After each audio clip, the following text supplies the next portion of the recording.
Good morning, everyone, and welcome to MasTec's 2026 Investor Day. Thanks for coming. We have a packed room today, and I appreciate everybody's attendance. First, the housekeeping. Everybody's favorite, the safe harbor statement. We have today, we're going to be talking about forward-looking statements which relate to MasTec's expectations and trends in the industry in the areas where we operate. These expectations may be varied based on subsequent events or changes in circumstances beyond today. Our forward-looking statements are only available and accurate as of today, so anything that happens subsequent is subject to the risks that are disclosed in detail in our 10-K, our 10-Q, and our subsequent SEC filings. Please make note of those. There is a presentation for the webcast audience that will be posted as soon as the live presentation is over this afternoon, so you can download that after that. But let's get started. Today's agenda, we're going to have a lot of great speakers. I think you're going to meet some people you haven't met before. We're going to have Jose Mas starting us off with a little overview of his comments, and then we're going to have Bob Apple. Many of you have not met Bob Apple. He's our COO for the last 21 years. He's assembled a great team, and we're going to have a discussion with 6 of those presidents later in the day. The first group of group presidents is going to be communications, our power delivery, and our pipeline. Then we'll have a Q&A session after that. We'll have a short break, and then we'll follow up with our clean energy and industrial infrastructure group. So we'll talk about several things there, but it's going to be a great day, and we're excited to have you here. I mean, I've been with MasTec. This is my 25th year in investor relations. It's been a phenomenal ride. It's a great time to come back and be talking about MasTec. So much is happening that affects all of our businesses. We're really hitting on all cylinders, so it's really great time for MasTec. When I started in April 1 of 2002, the market cap of the company was $100 million. This week it's $33.5 billion, which is a 335 times increase. The stock was $2.55 when I started. Last week we hit an all-time high of $4.41, and we still have a lot of juice in the story. So we're excited about what we have to talk about today. And I'm going to turn the presentation over to Jose Mas, our CEO.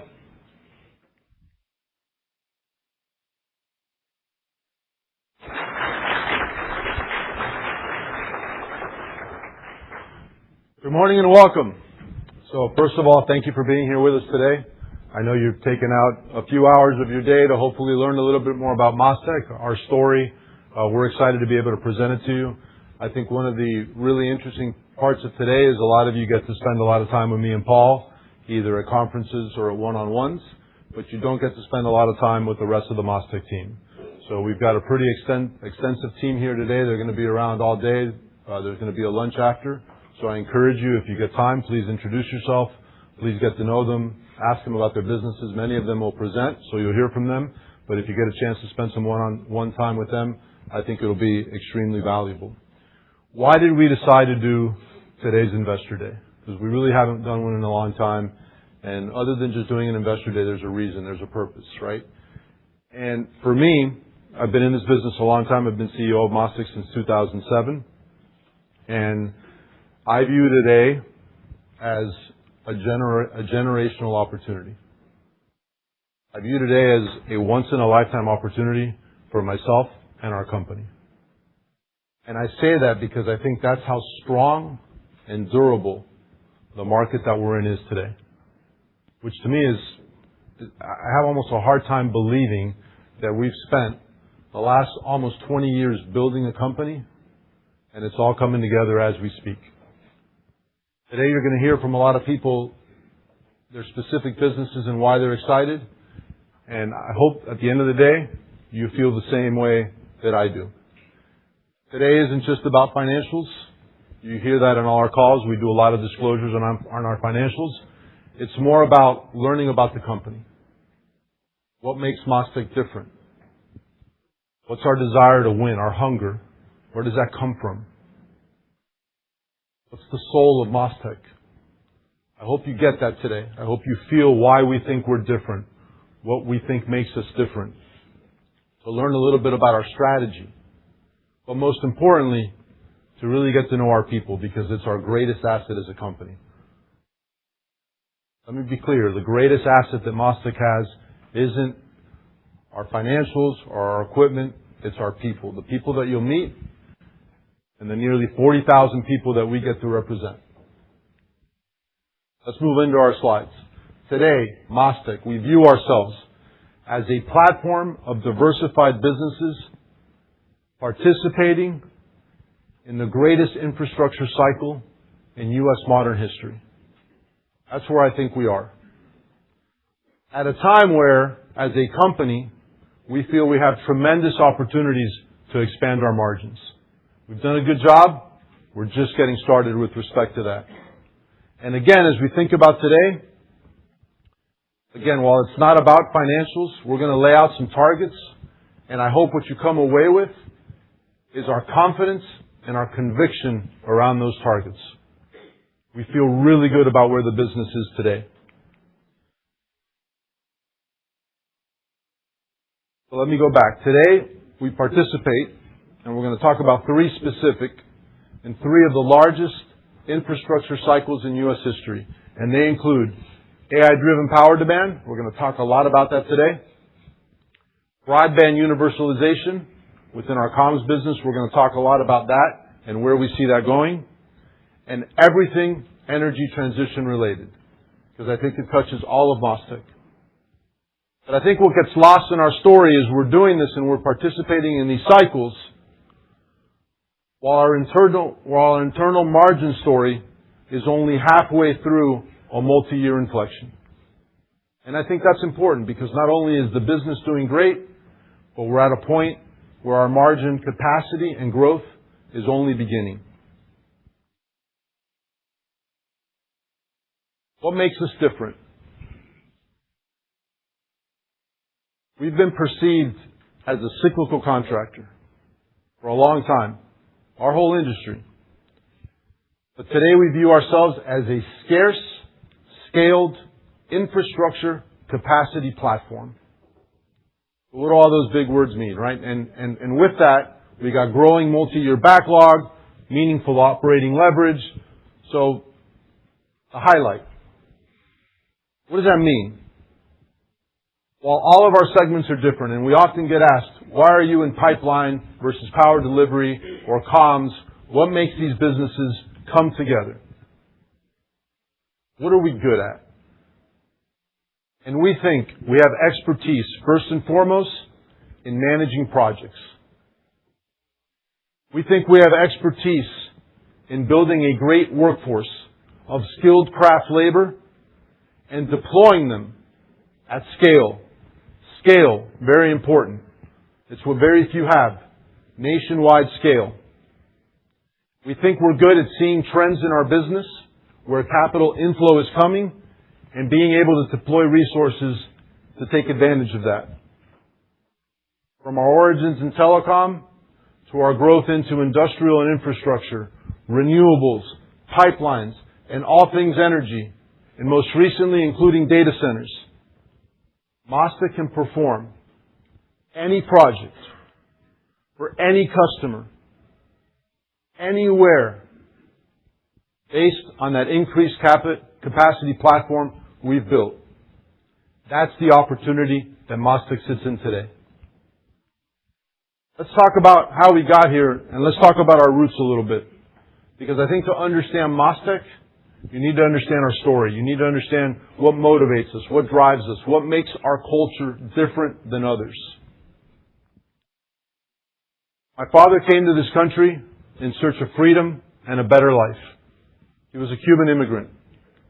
Penniless, unable to speak the language, he eventually found a company called Church and Tower, which is what became MasTec. The story is core to our values. It drives our hunger to win, our hunger to excel. We know we've been given an incredible opportunity in life. We want to make the best of it.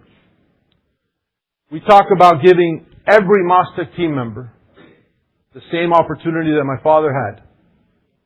You come to MasTec, you improve your life of your family. To me, from all of our speakers today, including myself, that is our greatest responsibility. To make sure that everybody that comes into MasTec has the opportunity to build a better life for them, for their family, and achieve their full potential and their own American dream. That drives the culture at MasTec. We talk about that all the time. And in doing that, we recognize and we appreciate the greatness of this country. Because MasTec is the reflection of the American dream. And we live in an incredible country. In my opinion, the greatest on earth. And that's important to us. And it's important that we talk about our story to our internal people and to our shareholders. You'll see the years. We started here in 1969. In 2018 was the first time we were named to the Fortune 500 list, which was an incredible moment for our company. And when we did that, we actually took out an ad in the magazine. I think back then they were still printing it. People actually still had a copy of the magazine. But we took out an ad, and the ad is the one that you see here up to the right. And I want to read what we put in that ad, because I really believe that it gives you the sense of who MasTec is. And it was a letter. And the letter was written by me, signed by me in the bottom. And the title of the letter said, "Only in America."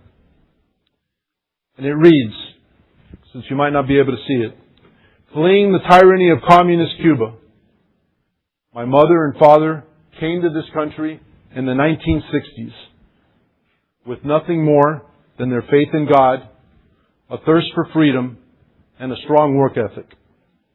They spoke no English, they had no money, and lacked any business connections to help launch their new life. My father struggled to provide for my mother, my brothers, and me, working as a stevedore, a shoe salesman, and a milkman, while learning the language. His tenacity and determination ultimately led him to found MasTec. Only in America could this penniless immigrant's dream lead to a Fortune 500 company. While we are proud of this achievement, the real celebration is one of America, which welcomed our parents and gave our family and MasTec the opportunity to flourish and prosper. MasTec is the American dream. On behalf of my family, and at the time, the almost 20,000 MasTec members, today the 40,000 MasTec members, we thank this great country for giving us the opportunity to succeed. God bless America. Again, I read that because I do think it's core to our culture, to our people, what makes people stay at MasTec, what makes people want to be at MasTec. A huge driver of how we feel, a huge driver of our desire to win, of our hunger, of how we want to keep achieving great things. So, how have we done? We had this incredible opportunity. What do we make of it? So let's start with some historical facts. You'll see that, and again, this is since 2007, so it was the year that I had the opportunity to become CEO of the business. We've taken revenues from just under $900 million, and we've got guided revenues for 2026 of 17.5. We've taken EBITDA from just under $60 million to this year expected $1.5 billion. We've taken EPS from 48 cents to this year's expected 8.79. Why am I showing you these? One, obviously we're very proud of our results, but two, I really believe that MasTec, and more importantly, our industry in general, I think our success gets overlooked. I think there are few industries and companies that over a 20-year period can deliver 17 to 19% CAGR over a 20-year period. And we've done that. More importantly and more excitingly is the fact that we're entering the greatest time in our industry. Let's talk about the more recent history of MasTec, because I do think MasTec is a very different company today than it was in 2020. In 2020, we were coming out of we were starting in the pandemic. 2019 was a record year for MasTec at the time, primarily driven by our pipeline business. Our pipeline business represented nearly 50% of our EBITDA as a company. Pandemic hits. Obviously, the thought is we're never going to need another pipeline again. We have the entire energy world going to decarbonization. The green energy deal comes alive, and the truth is that MasTec is a fringe player at the time. We're a niche player in the energy market. So we worked really hard during 2021, 2022, and 2023 of further diversifying our business, expanding our resources, and making energy and all things energy transition a much bigger part of our story. And this is where we are. $6.3 billion in revenue in 2020, 17.5 in 2026. More importantly, our standing in those businesses. The perception of MasTec within the energy business today is radically different. I think we are clearly viewed today as the number 2 player across all things energy.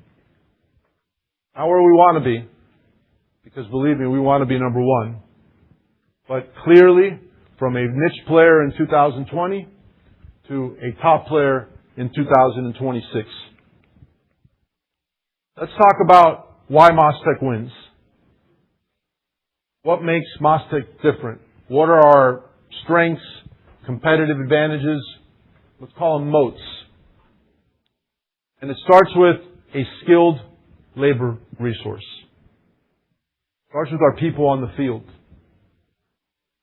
It is our most important asset by far, and we'll get into that. Our fleet is important. We have nearly a $4 billion fleet at MasTec that we can deploy at scale nationally. Scale and national platform is an incredibly important competitive advantage of MasTec. And we built that over a very long period of time. And finally, we have incredible partners. Not customers. We have partners. And I view all 4 of these as huge competitive advantages. So let's dive into each one of them for a second. Let's talk about our people. Nearly 40,000 people. We can scale this workforce. We've got great supervision, great management. We've got people that have been here a long time. And as I was thinking of how I could describe this, I actually looked for a word. And I found a word called inimitable. And I got to be honest with you, I had no idea what the word was. But I'm going to give you the definition because maybe some of you don't know what it is either. Maybe some of you are smarter than me and you know the word well. But the definition is that it's so good or unusual that's almost impossible to copy. Inimitable. Ladies and gentlemen, today I feel that our workforce is inimitable. It is the strength of our company. It is what drives our business. For a long time in our business, labor was viewed as a commoditized product. Labor was viewed as a commodity. Well, let me tell you, that ain't happening anymore. Labor is at the core of everything that we do. It is the most important asset at MasTec. And we feel great about our ability to train, to bring on board, and to deploy labor at scale. Equipment, $3.5 billion fleet. Somebody invests $3.5 billion, can they replicate our fleet? Maybe. But it would take them decades. Because aside from the money, it's the relationships that we've built. It's the vendors that we have. It's where we stack. When we need a piece of equipment, we're getting it before anybody else. So as the market grows, we're going to be at the top of the line with our key vendors making commitments. Labor, equipment, massive competitive advantage. The size and the cost of our fleet at book value, originally, right, is a huge competitive advantage.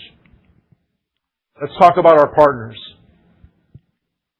We enjoy incredible relationships across all of our different segments and lines of businesses with customers that we've been with for 60, 70 years. We have a number of alliance agreements.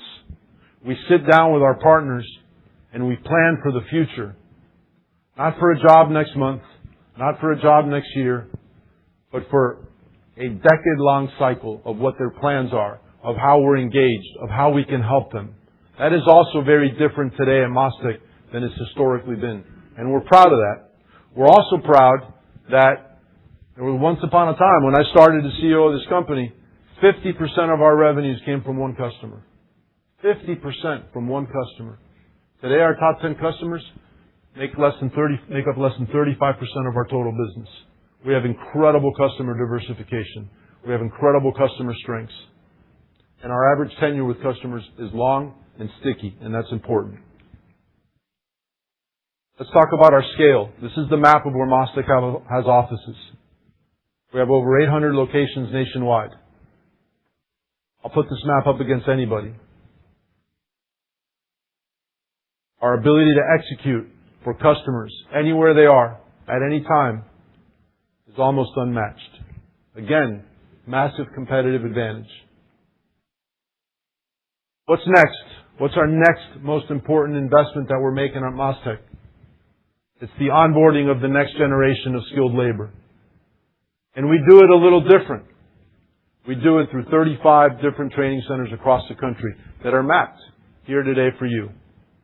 We put thousands of people through those training classes. In the first quarter, year over year, 26 to 25, we grew by 6,000 people. Sequentially, we grew by 2,000 people. We do that. Sometimes we hire people that are already experienced and don't go through long periods of training, but many times we put people through full training courses. We hire, we train them, we get them ready, and then we deploy them. That's our strength. That's what we do well. We have a national apprenticeship program that's certified by the U.S. Department of Labor. Also very important because it gives us the ability to get grants and to offset some of the investment that we have to make in our own people. So we're excited about this. We think we do this well. We think this is an important part of our future. So why is all that important? We talk about skilled workforce, moats, scale, equipment, training. Why does any of this matter? Because we're entering the largest growth cycle in our company's history. It matters now more than ever. So this slide is today what we view in 2026 as our total addressable market. As you'll see, we think we operate in a market that's $685 billion in 2026. You'll see that of that, we only represented 14.3. These are 25 numbers. Our market share is 2%. But what does that tell us? It tells us, A, that we're still in a highly fragmented business. That we have multiple different opportunities. Our market's growing. Yes, that's going to create a lot of opportunities. But there are other opportunities to win market share, to consolidate. And even more importantly, I would argue, and one of the reasons why we're so excited is where we see TAM going. That $685 billion that we see today, we think is over $1 trillion a year by 2030. Every one of those segments is represented. I'm not going to go through them all in all those boxes. Every segment we expect to have significant total addressable market between now and 2030. Cumulated over the time frame up to 2030, we see $4.6 trillion in our total addressable market of MasTec services. That gets us really excited. I'd like to talk a little bit about what's driving that total addressable market growth, but I don't want to be repetitive because all of these individual sections in this chart, they're going to be talked about by our leaders. They're going to go into a lot of depth into what's driving their businesses. But I would like to touch on some highlights. In our industrial and infrastructure business, we built an incredible platform over the years, something that business that, quite frankly, we weren't even in that long ago. And yet today we're a serious player on all things civil. When we look about industrial and we see what's happening with gas-fired generation and what's coming, we think we're in the middle of that. We'll talk about it today. We're going to talk about our general buildings and data center group, which is a more relatively newer part of the MasTec story, and all that's happening there. Data centers is obvious. We'll spend time on that today. Mission critical work, airports, hospitals. It's a different MasTec today. And the beauty of this business that we'll also get into is we can grow this business at scale with very few people. You will see the history of their growth over their short time frame and how many people they've had to do it with. And you'll see the revenue per employee in that business. It's shocking. So we can deploy this business at scale with few people anywhere in the world.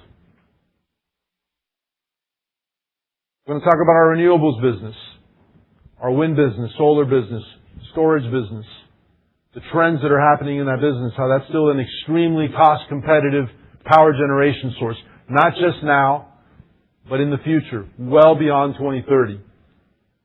We're going to talk about our power delivery business and the opportunities there related to distribution, transmission, substation, system hardening, the growth to meet the incredible power demand that we see.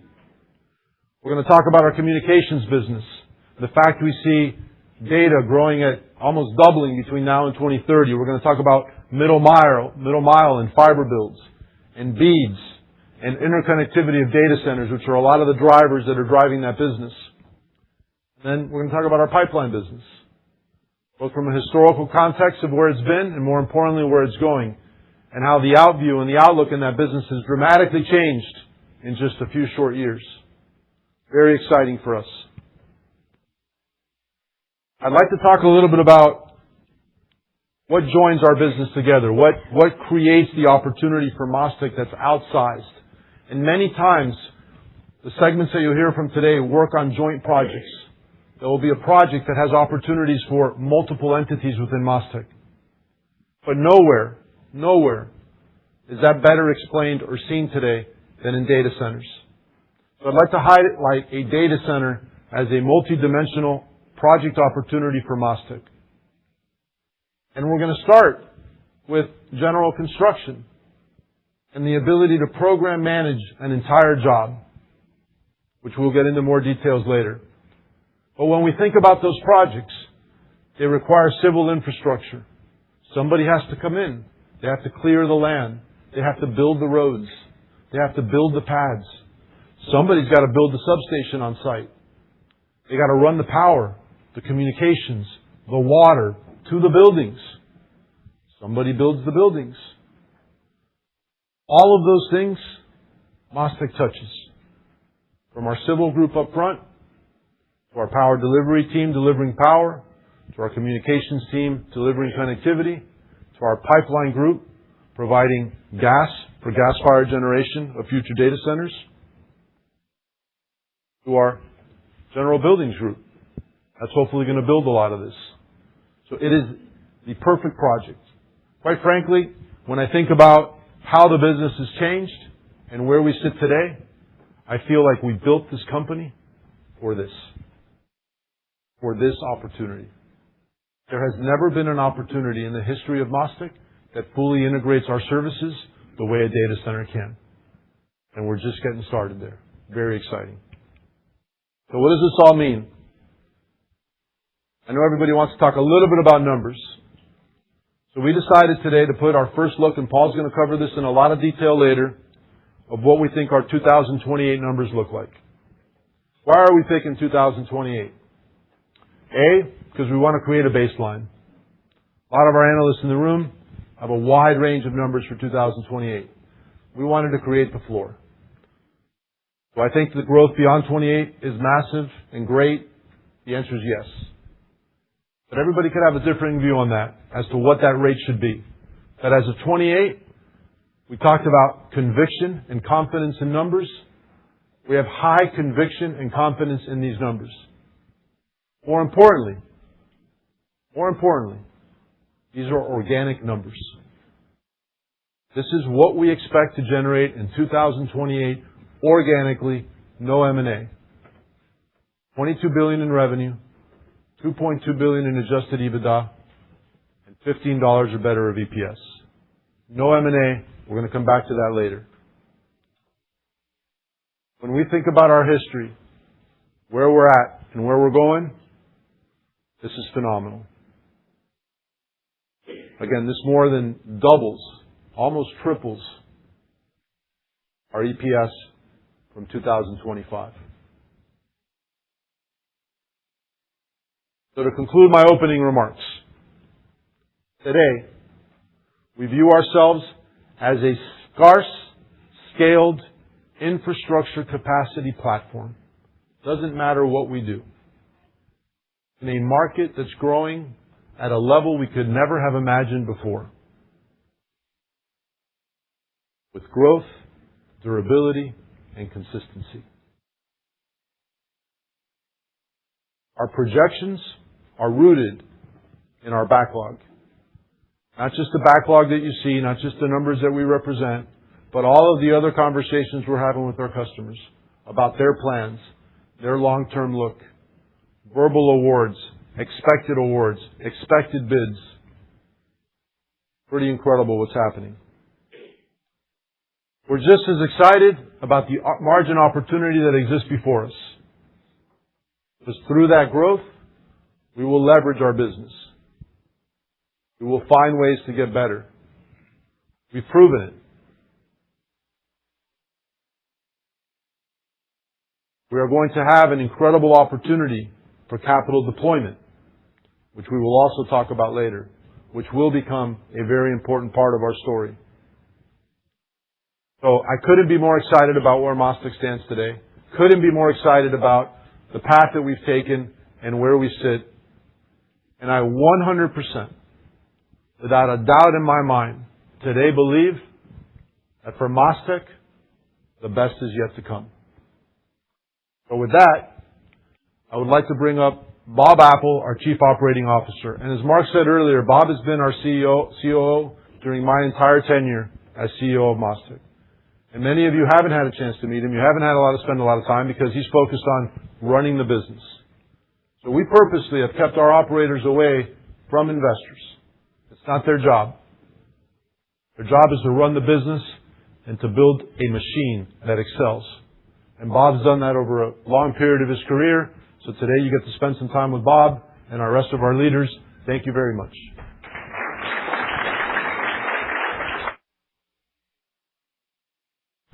Thank you, Jose.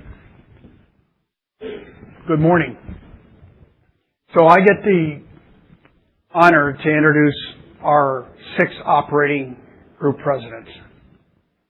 But before I do that, I'd like to touch on our philosophy in operating, our philosophy in leadership, and our philosophy in safety. A little bit about my story. I'm a United States Naval Academy graduate. My father was an Academy graduate, World War II hero. His only brother was Academy graduate, killed in the Korean War. And the son that he never knew grew up with me, and my cousin and I went to the Naval Academy together and graduated together. And I'm proud to say that my nephew's son is entering the Academy this summer.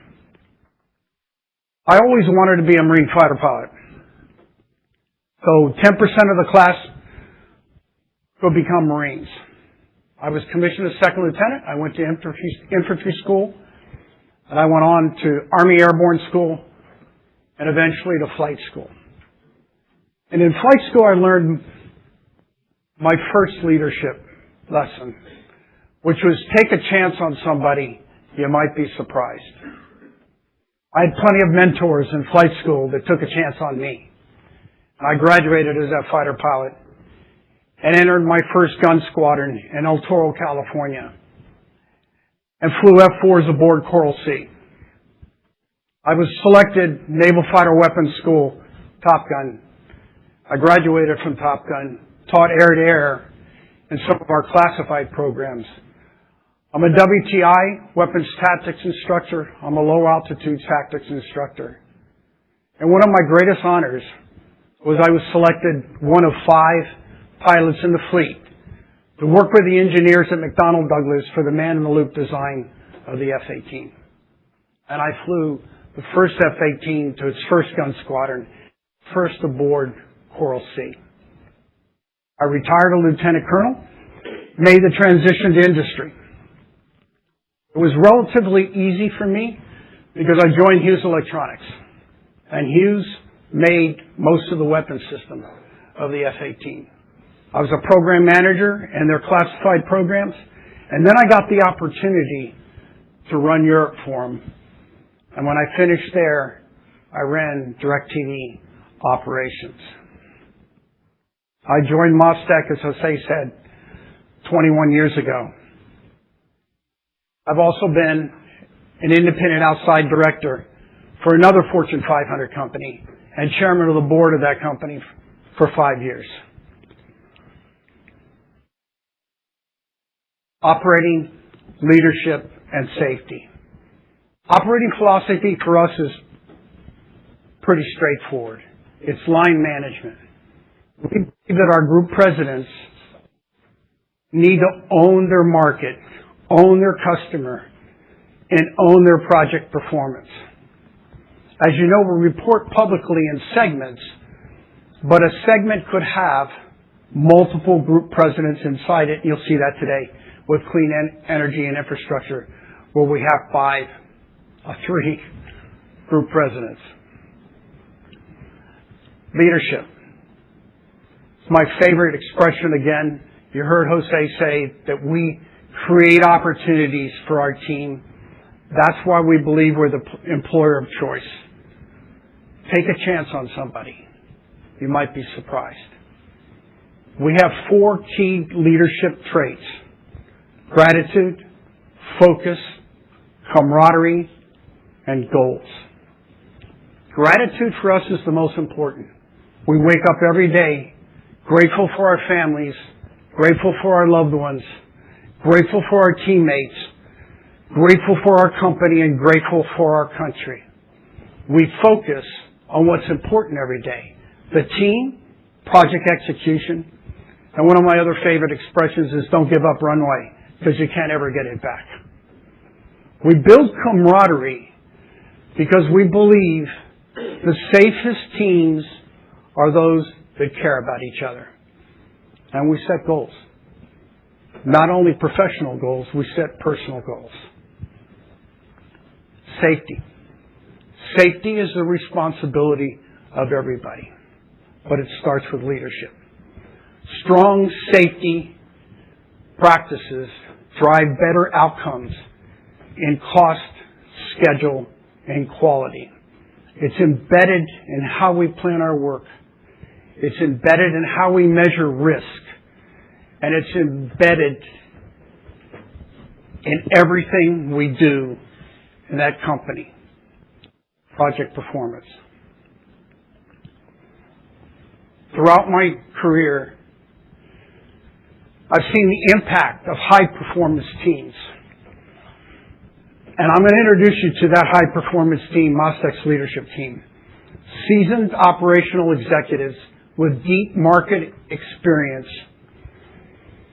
and execution experience. We challenge each other to be exceptional. Like steel sharpens steel.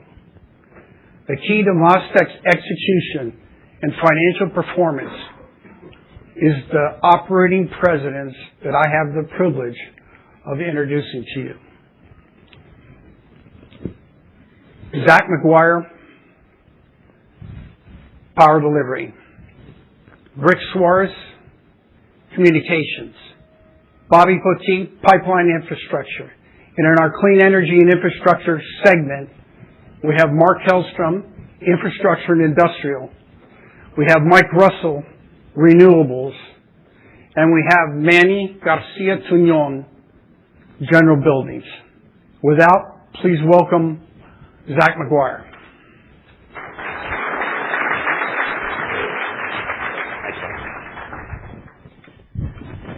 Thank you, Bob.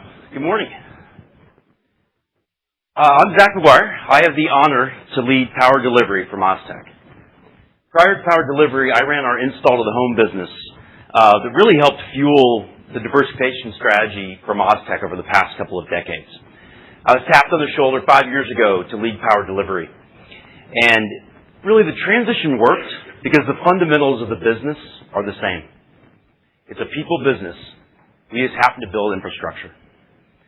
At MasTec, we protect our people, we protect our customer, and we protect our business. We spend a lot of time connecting our strategy to our operations that enables us to grow the business in this ever-changing market. It's really simple. Build strong teams, complete projects on schedule, and most importantly, safely. We are scaled to lead, built to execute, and positioned to grow and expand our margins over the long term. So let me walk you through today why we are set up for long-term profitable growth. We are not just participating in a market. We are helping shape it. We are positioned directly where the capital is flowing today. The demand in power delivery is massive. We are in the midst of a generational shift driven by electrification, data center demand, load growth demand, and large EPC projects across the nation. Not to mention the fact we are still replacing antiquated 1950 technology nationwide. We're not reliant on one single service, one single customer, or one end market. The demand intersects perfectly with our capabilities. We have a travel-ready workforce that can be deployed where needed, when needed. And so today, I'm going to walk you through why power delivery is a compelling business. Today, we are scaled and have true national reach. We are the clear number 2 player in the market, as Jose mentioned, with over 12,000 employees, working for almost every major utility. We have strong brand recognition with deep customer relationships.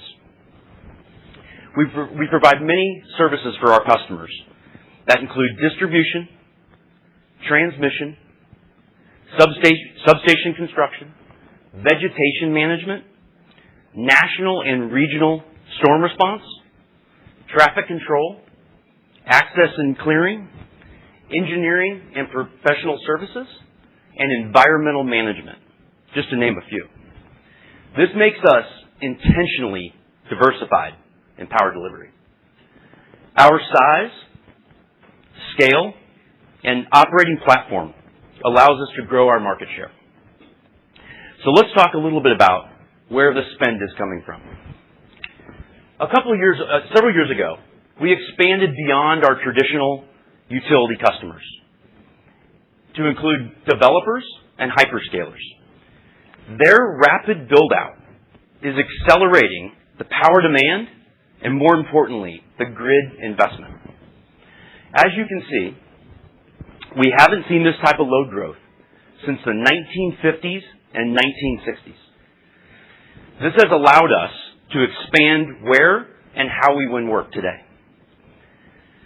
The 5-year outlook, starting back in 2025, is massive. $1 trillion. What's more important than that is 75% of that spend is flowing to the work we know the best and perform for our customers every single day. But we are in the midst of a long-term investment cycle with clear visibility into the future demand. Now, how did we get here?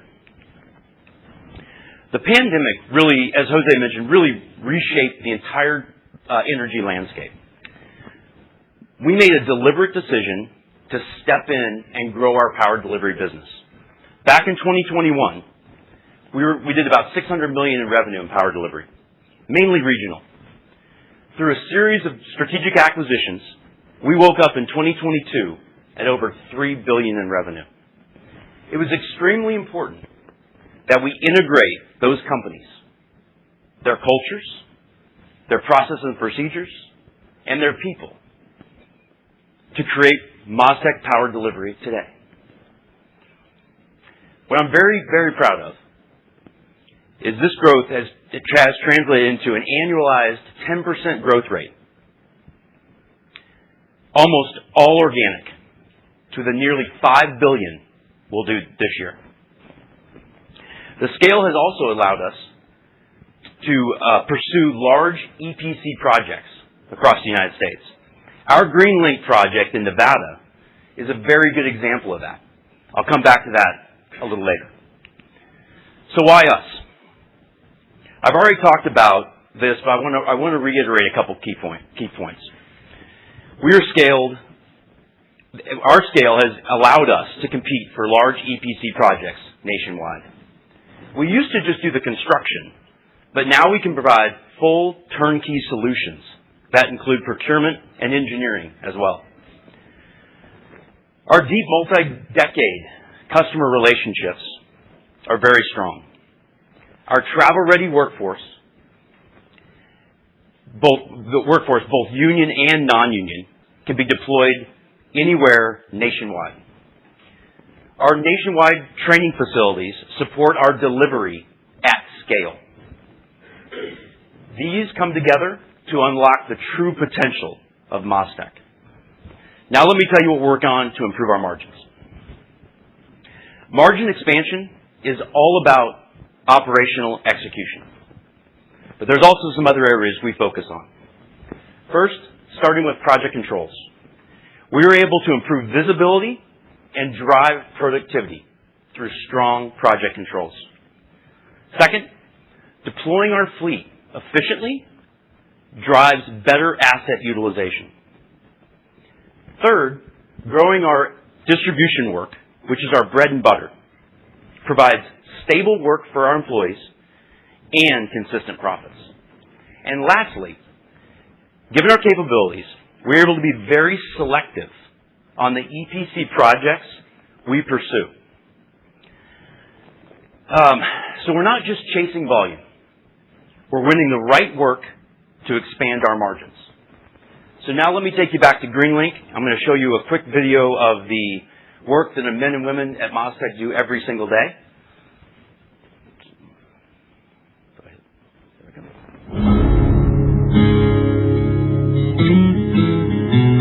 Before the sun rises, before the first pot of coffee is brewed, we put on our helmets, decorated with badges of honor from jobs past, reminders of the responsibility, the agreement, the oath made between power and land. Where the rubber meets the road.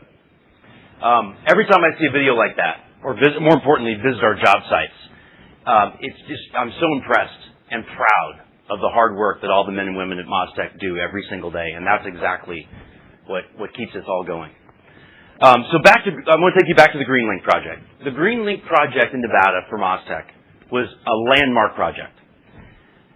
The largest transmission line awarded to date in the United States. Over 700 miles of transmission, 12 substations. And one of the substations we're working on is over 356 acres. The second largest substation ever built in North America. This is a job that we couldn't even pursue just a couple years ago, let alone win. We invested a lot of time up front with our customer, which led us to win an MSA contract and build trust over time. Now we're their trusted partner on a multi-year, complex transmission project. This isn't a one-time win for MasTec. This is a repeatable competitive advantage, a direct result of the platform that we have built in power delivery. So what I want to leave you with today is we are in an unprecedented market. We are perfectly positioned to deliver for our customers and our shareholders.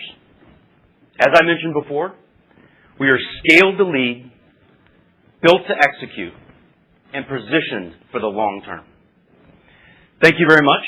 I would now like to introduce Rick Suarez, that heads up our communications group.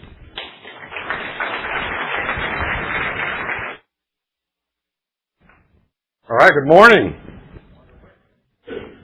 All right, well, there are a lot of unfamiliar faces here, but you all must be very important because Paul told me we had to wear suits today to meet with you all.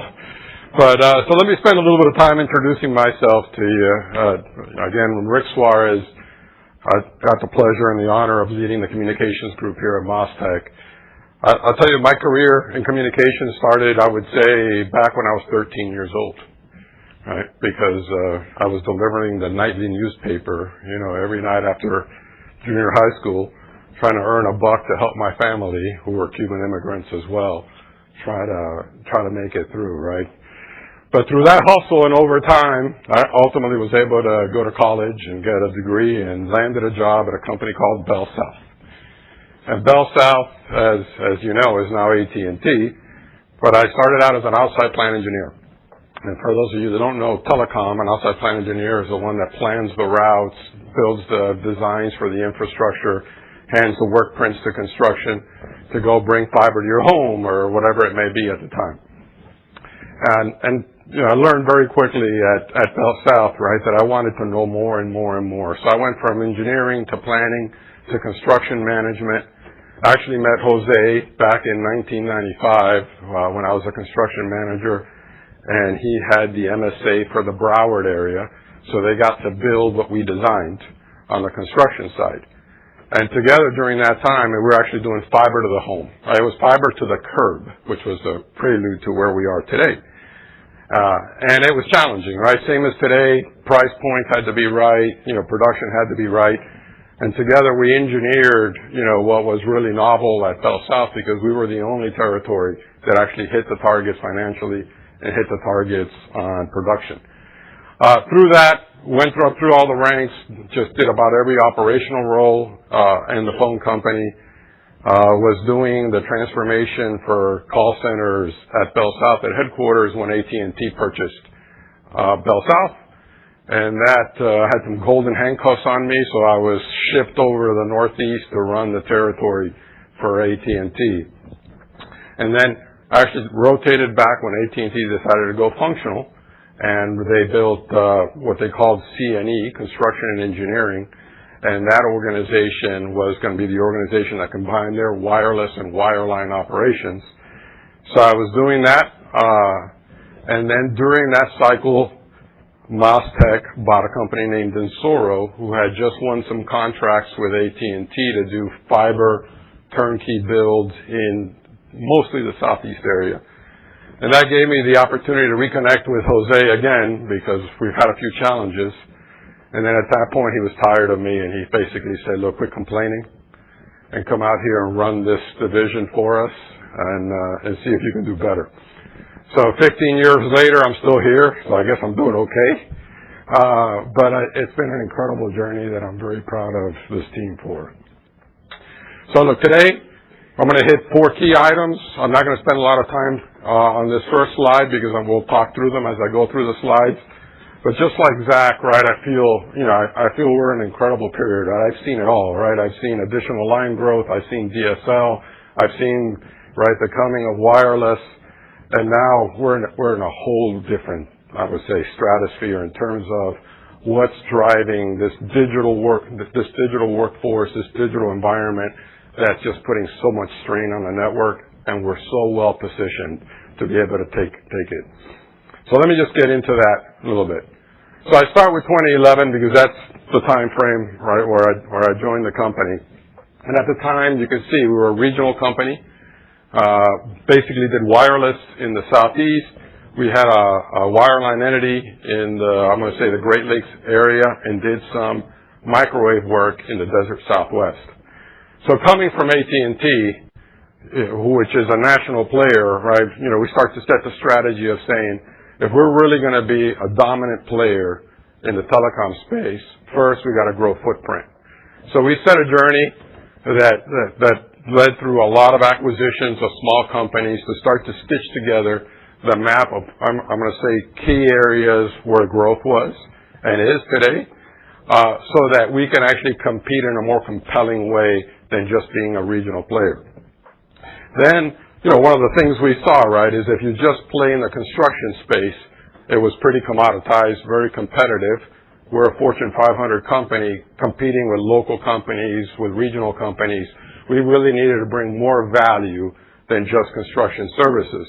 So we layered in, right, at that point, what we call RF services, radio frequency. So in the world of wireless, the engineers, RF engineers, right? So we bought into a company to get RF engineering nationwide, to get integration services.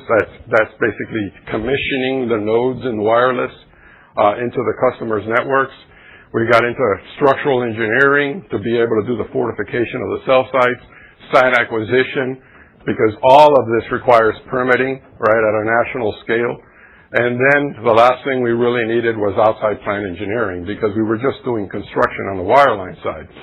So we bought into Byers Engineering, which was a national company doing wireline OSP. So that got us planning, got us engineering, got us permitting on the engineering side, and ultimately gave us kind of where we are today, right, the ability to do full turnkey services as an integrator for all of our customers. And that journey took us to where we were with the $3.3 billion. So let me just give you a snapshot. So you look at us today, this is just for 2025. There's some real interesting points here, right? Number one, we passed 940,000 living units with fiber. When you think of some of my customers today, that's more than their plan for a year, right? So we're building out fiber capacity in the marketplace that today, depending on what data you look, right, it's about 50% of the nation is penetrated with fiber.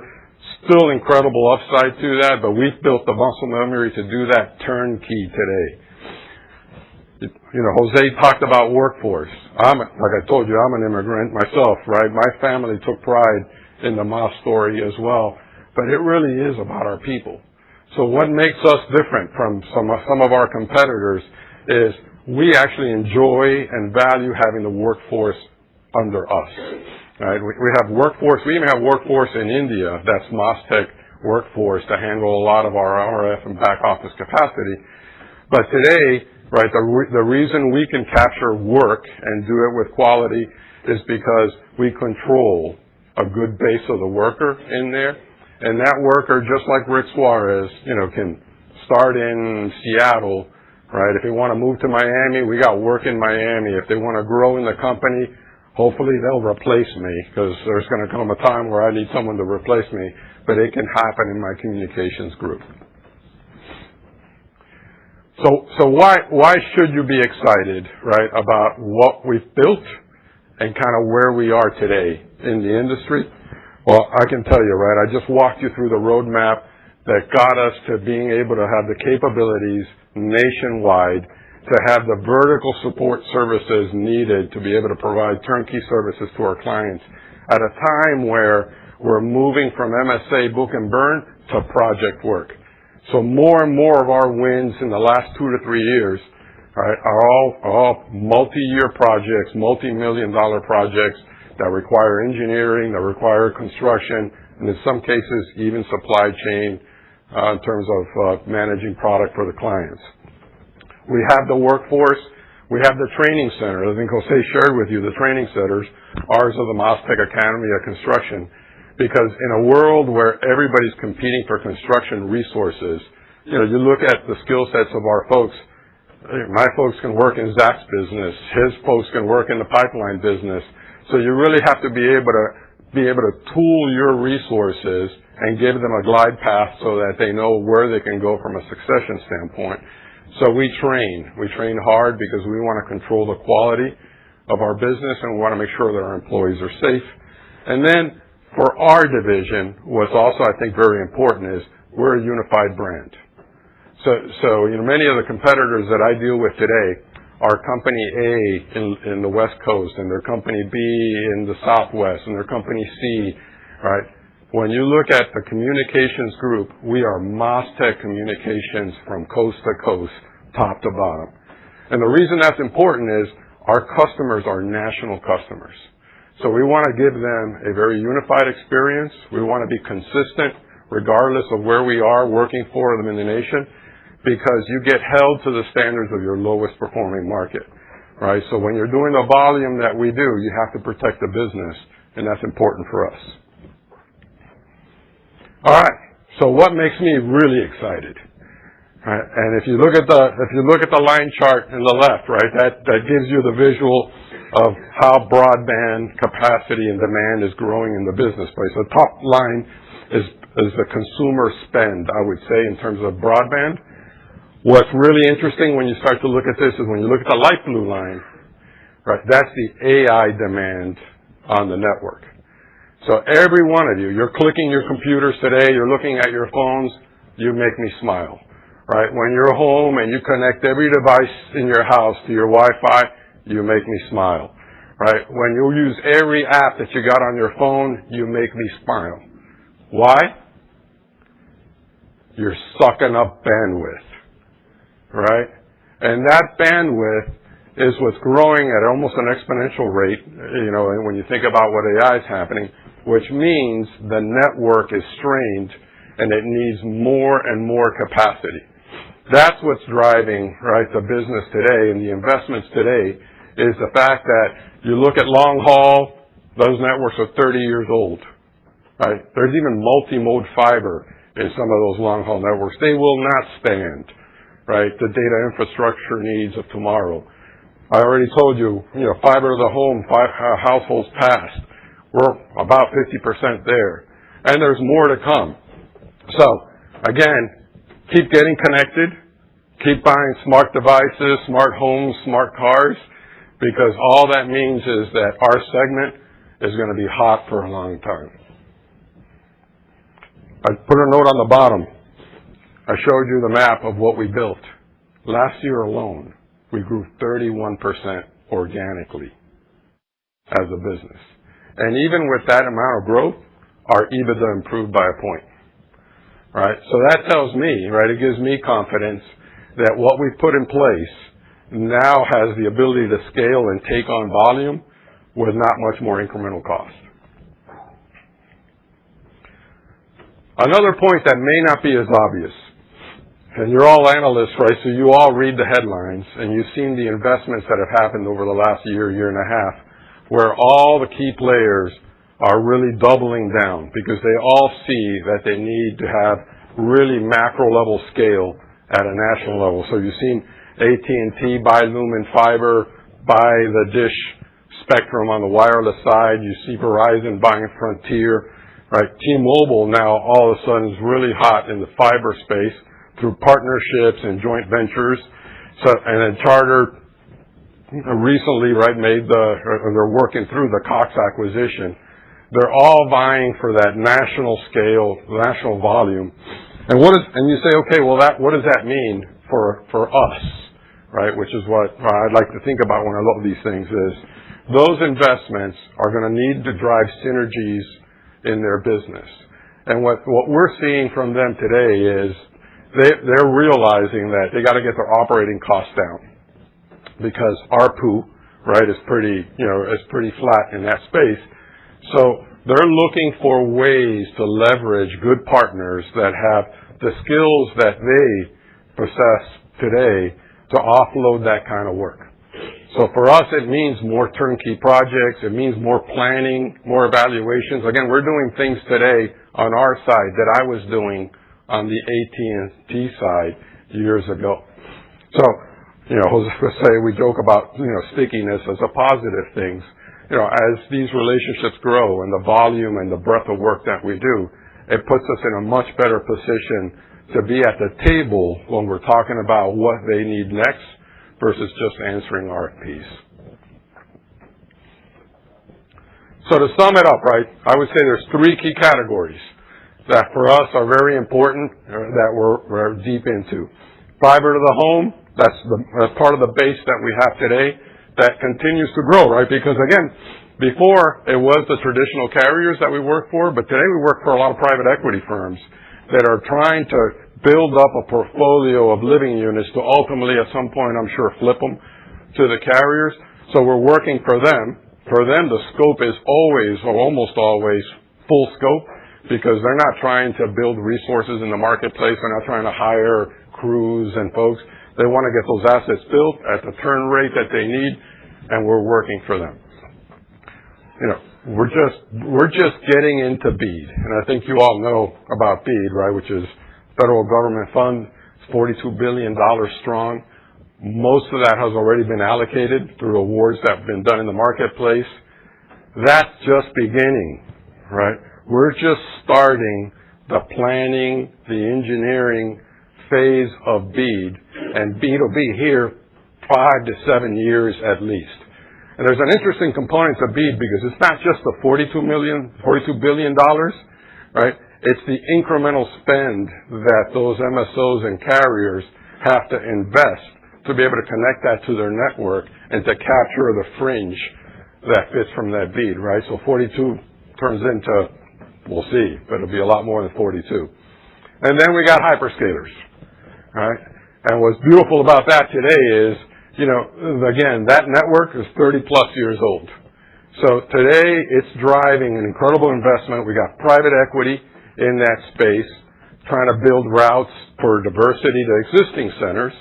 We have, you know, awards like you, and I'll share with you Lumen in a little bit, where there are big deals being done today to really reinforce and bring fiber, the fiber capacity that's going to be needed for the years to come on that space.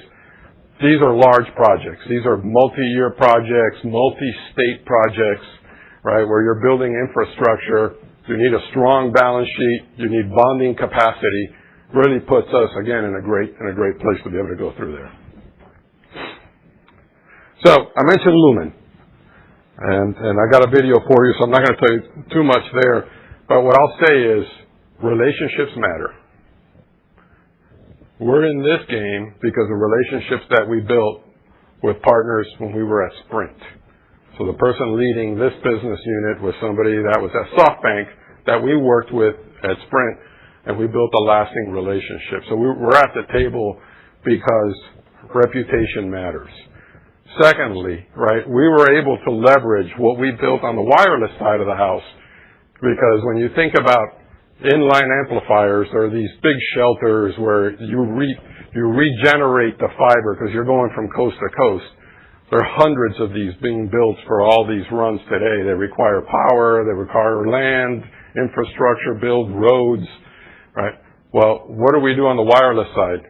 We built new site builds. We built over 900 new site builds in 2025. So we're using our wireless project managers, our program management capabilities from wireless to build those ILA shelters for Lumen. No one was able to do that. We got that work in all 3 regions. Most of the awards that were given as regional awards. We got them across the nation. And then overpull. All right, so we got the West for overpull. Challenging project, you know, legacy network that needs a lot of rebuild, but we're working through that well. But look, rather than me tell you kind of, you know, how well we're doing with our customer, I'll let our customer speak for us.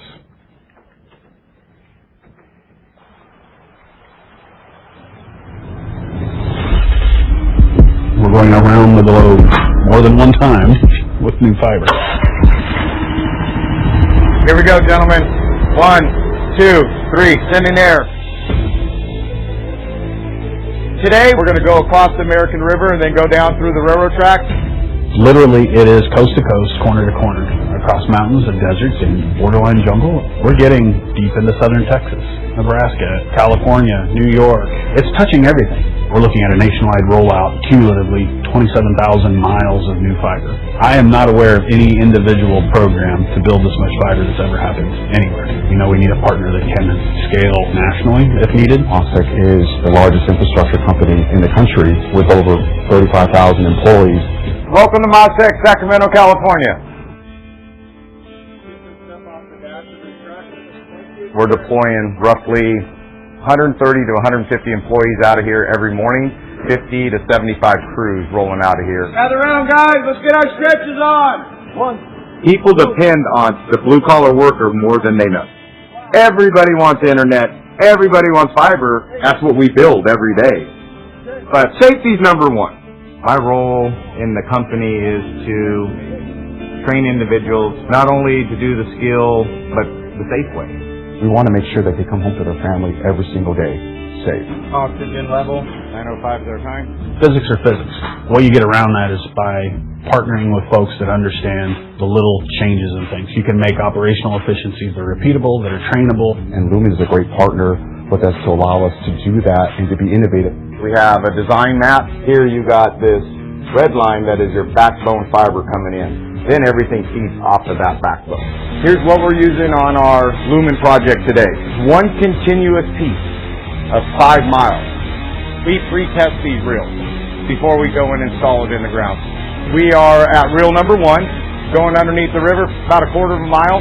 Power pack, pull out some slack, let's get this fiber in. Okay, here we go, gentlemen. 10-4, you ready, brother? Lumen believes in us. Is every day perfect? No. But as a partner, there's nothing that we can't do. This is our midway point. The rest of this reel is going to go down in roughly about 14,000 feet the other direction towards downtown Sacramento. We will do a figure 8 there, and then tomorrow the team will come back out and continue to blow. Once we get fiber in, then we send our fiber splicers out to make that connection. I think it's a cool opportunity to put your fingerprint on something that hasn't been done at this scale all at one time. And the flexibility and adaptability of fiber means that it's going to be around a long time.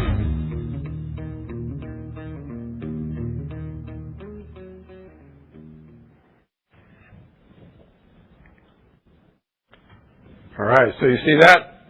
That's what energizes us, right? To be able to take on projects like that as a team, all right? And I'll tell you, I have an incredible team. All the leaders on my team are folks that came from the ground ranks down up. They have the relationships with clients, the trust with clients, right? And then the workforce that's proud of the work they do. But look, we're not resting on our laurels, right? Because we know this is a very competitive marketplace.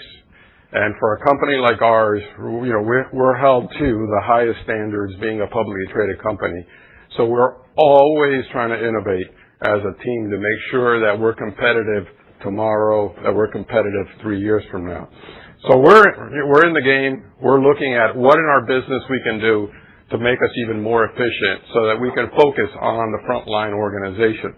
So we've embraced AI. We got AI agents today, right, that we're developing and growing to be able to handle the back office side of the operation. If you think about the business last year, we did over 300,000 transactions.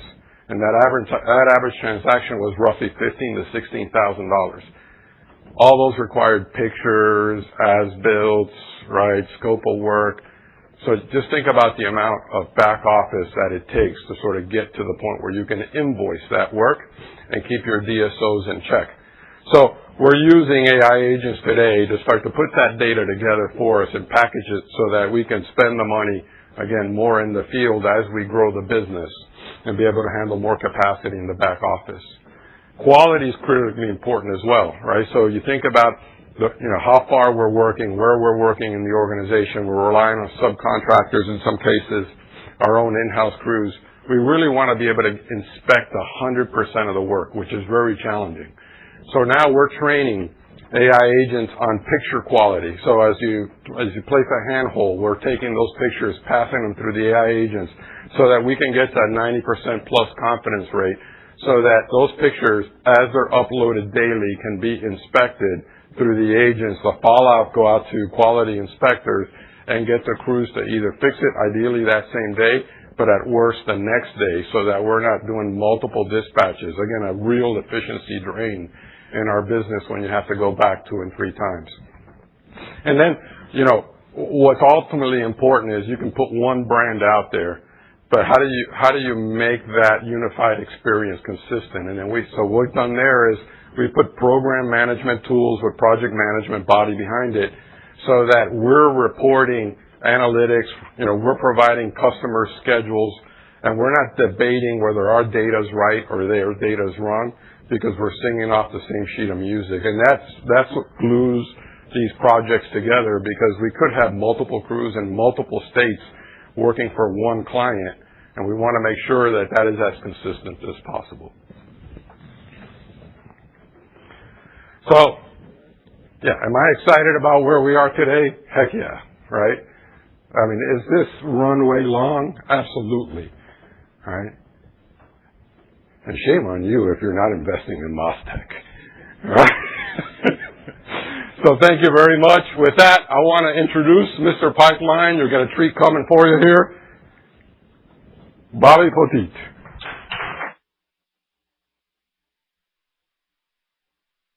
Thank you, Rick. Very nice presentation. Nice video. Welcome, everyone. like Rick, this is really not my thing. I bought this for my son's wedding. I thought I'd never wear it again. But here I am. Well, I thought maybe one time I would wear it. You can think about where that might be. But anyway, welcome. Bobby Poteet. I am the president of Precision Pipeline. I'm a second-generation pipeliner with 45 years experience in the industry. During that time, I have worked through all types of cycles, all types of conditions, periods of rapid expansion, challenging downturns, and everything in between. I joined Precision Pipeline in the fall of 2006 and was heavily involved in the MasTec's acquisition of Precision in the fall of 2009. I've remained with the company since acquisition some 16 years ago, which speaks volumes about the culture, the leadership, and the long-term vision of MasTec. And since acquisition, our group has grown from a regional player in the midstream markets to the #1 pipeline contractor in North America. I'm going to show you guys a little quick video of what some of our capabilities are.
That video was from Mountain Valley Project as well as the Line 3 project. We'll talk about the Mountain Valley Project a little bit later on. Over the course of the last 16 years, through both organic growth and strategic acquisitions, I'm proud to say that today we are the #1 pipeline contractor in North America. So I'd like each one of you to think about that for a moment. #1 is like in your personal life, in your professional life, everything that you've been #1 at. Anything you've been #1 at. How proud you are of that, how much time you put in to get there, and the sacrifices you made to do that. That's the way we feel. You ask yourself, now what's next? Well, we're going to work just as hard to maintain that. Guaranteed. To what Bob Apple says, that's not some runway we're willing to give up. So lots of good things yet to come. The pipeline industry, like many infrastructure sectors, is inherently cyclical. Our group doesn't react to cycles, we plan for them. Having worked through multiple cycles over my 4.5 decades, you can tell with that, I can say with confidence that we're in the early stages of the largest pipeline expansion in my history, and we are perfectly positioned to capitalize on all opportunities that lie ahead. With our scale, our large equipment fleet, and long-standing customer relationships, we plan to take advantage of those growth opportunities.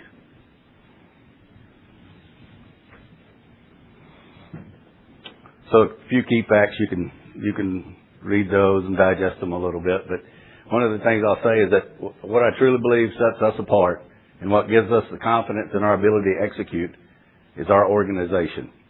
To be the #1 pipeline contractor in North America, you have to have great people. You need access to the largest and best maintained pipeline fleet of equipment available in North America and a means to mobilize that quickly. Outside the growth of our long haul and midstream pipeline services, for which we have installed over 13,000 miles of large diameter pipe. Another one to think about, 13,000 miles. So I'd ask you guys to think about that for a moment. Standing here today, 13,000 miles, where does that get you? Probably no wrong answers. But, where? That's good. Yeah, any others? Now, I'm doing this because my CFO says I have to throw some numbers in there somewhere. So we'll ask him, what does it get us? Halfway around the Earth, yes. Over halfway around. So quite the accomplishment that we've able to do as being a partner with MasTec. So, and to be able to do that, let's see, So in addition to that, we have a diverse portfolio of services. Some of the items that we bolted on are gas and water distribution, gas and water transmission work, and we have entered the carbon capture pipeline facilities sector.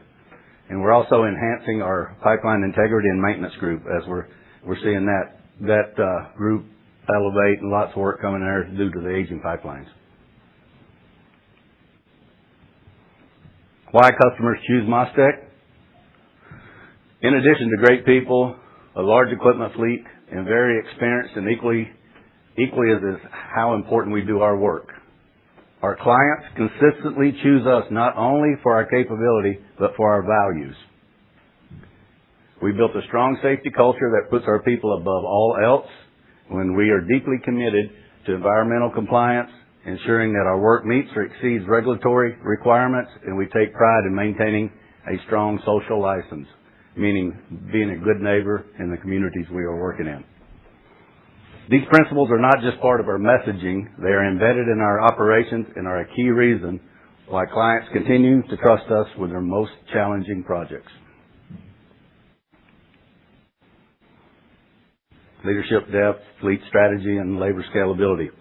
One of our greatest competitive advantages is our team.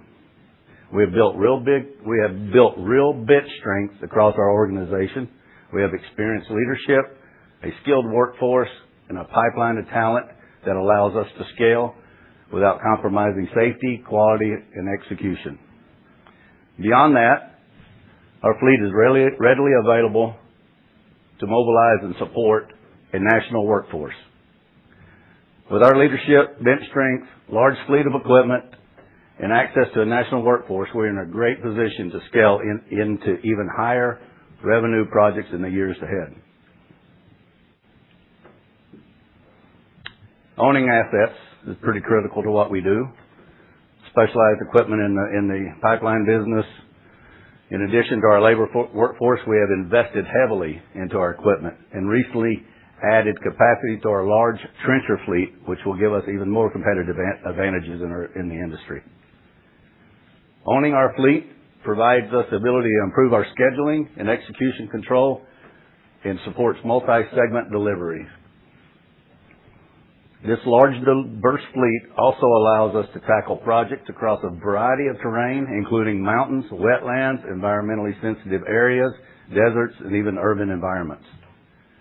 For anyone looking to construct a large-scale pipeline project, I believe they would have to consider our group simply due to the size of our fleet. I think, as Jose said, it could be replicated, but it'll take decades to do it. So, back to the video. Mountain Valley Pipeline Project was a very important project to us, probably one of the most challenging projects we have completed to date. It consisted of 303 miles of FERC-regulated pipeline through West Virginia and Virginia. Our portion of that project was 234 miles or 7 spreads working concurrently. The job was plagued with both regulatory and environmental hurdles from the onset. The project was scheduled for 12 months of construction, and it took 6 years to complete, and we amassed 23 million man-hours doing that. So another number for you, 23 million. Think about that and how you would relate that. Something that you take 23 million, break it down to what? So we'll go back to Albert. Albert, what would you say? One person working 40 hours a week, 52 weeks of the year. It'll take him over 11,000 years to hit that number. We deployed 5,500 people at peak 4,500 of those we mobilized in a 6-week period. We provided uninterrupted service from a leadership standpoint and an equipment standpoint to our customers during this 6-year period, then therefore showing again our commitment to our customer and reinforces our reputation in the industry. Key takeaways: operating as the #1 pipeline contractor. Told you we're proud of that. How many times have I mentioned it? My apologies, but it's something that our group is very proud of. They've worked very hard. They've sacrificed. So this is not only for us, it's for them. So in closing, I want to emphasize that over the past 18 months, strong indications of the next growth cycle have been apparent. Our bidding activity is up significantly, and even more exciting is our budgeting for long-haul, large-scale projects is at historic levels. What we've always said, if the work's there, we'll get our fair share of it. So it appears everything is aligning and the work will be there. This combination is important. Tells us that increased bidding tells us that activity is accelerating in the short term, while the growth in long-haul, large-scale projects point to demand over a multi-year horizon, not just the short term. So I want to emphasize that we're entering the next phase from a position of strength, experience, and preparedness. We've seen the onset of growth cycles before. We know how to navigate them successfully.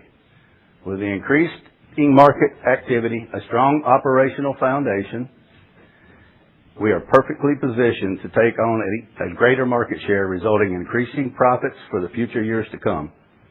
And to Jose's word, I think for our pipeline group, the best is yet to come. And we're very excited about it and very glad you guys are a part of it. So thank you. I'd like to call Mark Lewis up to bring us to our Q&A session.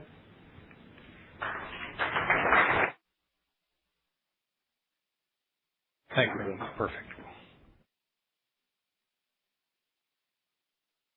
All right, we're going to have a Q&A session for the group presidents that were in the last presentation, and Jose will be up here as well. What I'd ask you to do is, if you want to ask a question, raise your hand. We have a couple of runners with microphones here. Ask one question, pass the microphone back. We've got so many people here, we need to leave time for people to ask questions. After this, we'll have a break, but we'll start questions now if anybody has one. Yes. And we need to wait for the microphone because we have a webcast. Thanks, guys. Andy Capitalist Citigroup. So, Jose, I got to ask you, I think you said when you talked about the $22 billion that it's a floor. I just want to make sure I heard you correctly. And then is that because it's just a conservative guide, or is it because you don't have acquisitions? And because when I think about it, your CAGR over the next couple of years is low double digits, but you did 17 forever, and this is the best cycle ever. So how do I think about that? Yeah. So the purpose of that was just to tease. Right? And I think you're going to get Paul's presentation later, where he's going to get into depth in our numbers. So I know everybody here, part of what you wanted was to get a number. Why are you having the investor day? What numbers are you going to post? I think that was the question I got the most before we started today. So the idea around that is you guys have a lot of numbers for 28. We wanted to create a baseline, again, where we have enormous conviction. That number does not include M&A. We're going to talk about that extensively later and what that could do to the number. Obviously, we have no intention of putting out a number that we feel is too aggressive today. So I'm not going to say it's a conservative number, but I would hope it to be a conservative number as we come out into 28. Fair?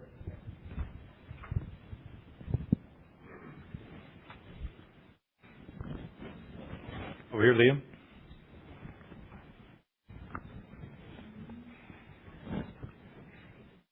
Thank you. Liam Burke, B. Riley. Rick, I had a question for you. You were talking about moving from an MSA book and burn platform to a multi-year project platform. How do you envision that part of your business developing as you move to the larger projects? Yeah, look, when I mentioned it a little bit earlier, but you think about the base of the business. Look, MSA is always going to be important and a part of the business because you want to be able, once you build out, stay in the geography and manage the I want to call the break fix in the maintenance aspect. But when you think of the pipeline of what we did, what we're waiting for awards for, what we're looking forward in the business, the bulk of it is project level work. I do think it'll become, more of what we'll be doing in the next 3 years than certainly the MSA work. Thank you. Let me add to that, because I do think it's a great question. To Rick's point, MSA isn't going anywhere. Key portion of our work, when we think about our wireless business, is pretty much all MSA driven outside of technological changes, right? When we're going from 4G to 5G or LTE or whatever it may be. But let's think about the work that's coming in telecom. And I think Rick covered it well, right? We've got all these hyperscalers that are building data centers that require connectivity. And then you have all these customers chasing that work. Our customers are chasing that work. So they want to be the provider to that data center to build. Now, think about the historical companies in our space. Think about how big they are, how bureaucratic at times that they can be, how long it takes them to build a plan from start to finish. If they try to win that work in the way that they've always built their networks, they will not win. They will not succeed. The beauty of it, they know it. So they're coming to companies like MasTec with a completely different business model. A business model that gives us the opportunity to completely turnkey builds on their behalf. So when Rick talks about projects, it's very different than the projects of the past. We're actually reshaping the way we think the comms business is going to contract in the future. And I don't want to speak for him, but I know he's super excited about that. I know he's involved in a bunch of those. But the way that they're contracting our business is going to change. And not to use the same word, but it's going to make it stickier because they're going to depend on us to do all of their business, not just a piece of their business. So I think it's actually a great trend that's happening within his business. Okay. Up here. All right. Thanks for having this. This has been very informative. Great analyst day. Jonathan Keys, Iowa. I guess I wanted to ask, as part of doing more with your partners, moving up the value chain, the permitting, the regulatory approvals that's needed. That's like one of the biggest hurdles for transmissions, for getting the distribution grid working there, approved, so you can start work on that. I know this is probably more applicable for Zach, but Bobby also kind of touched about it with the pipeline there in terms of the environmental and the regulatory.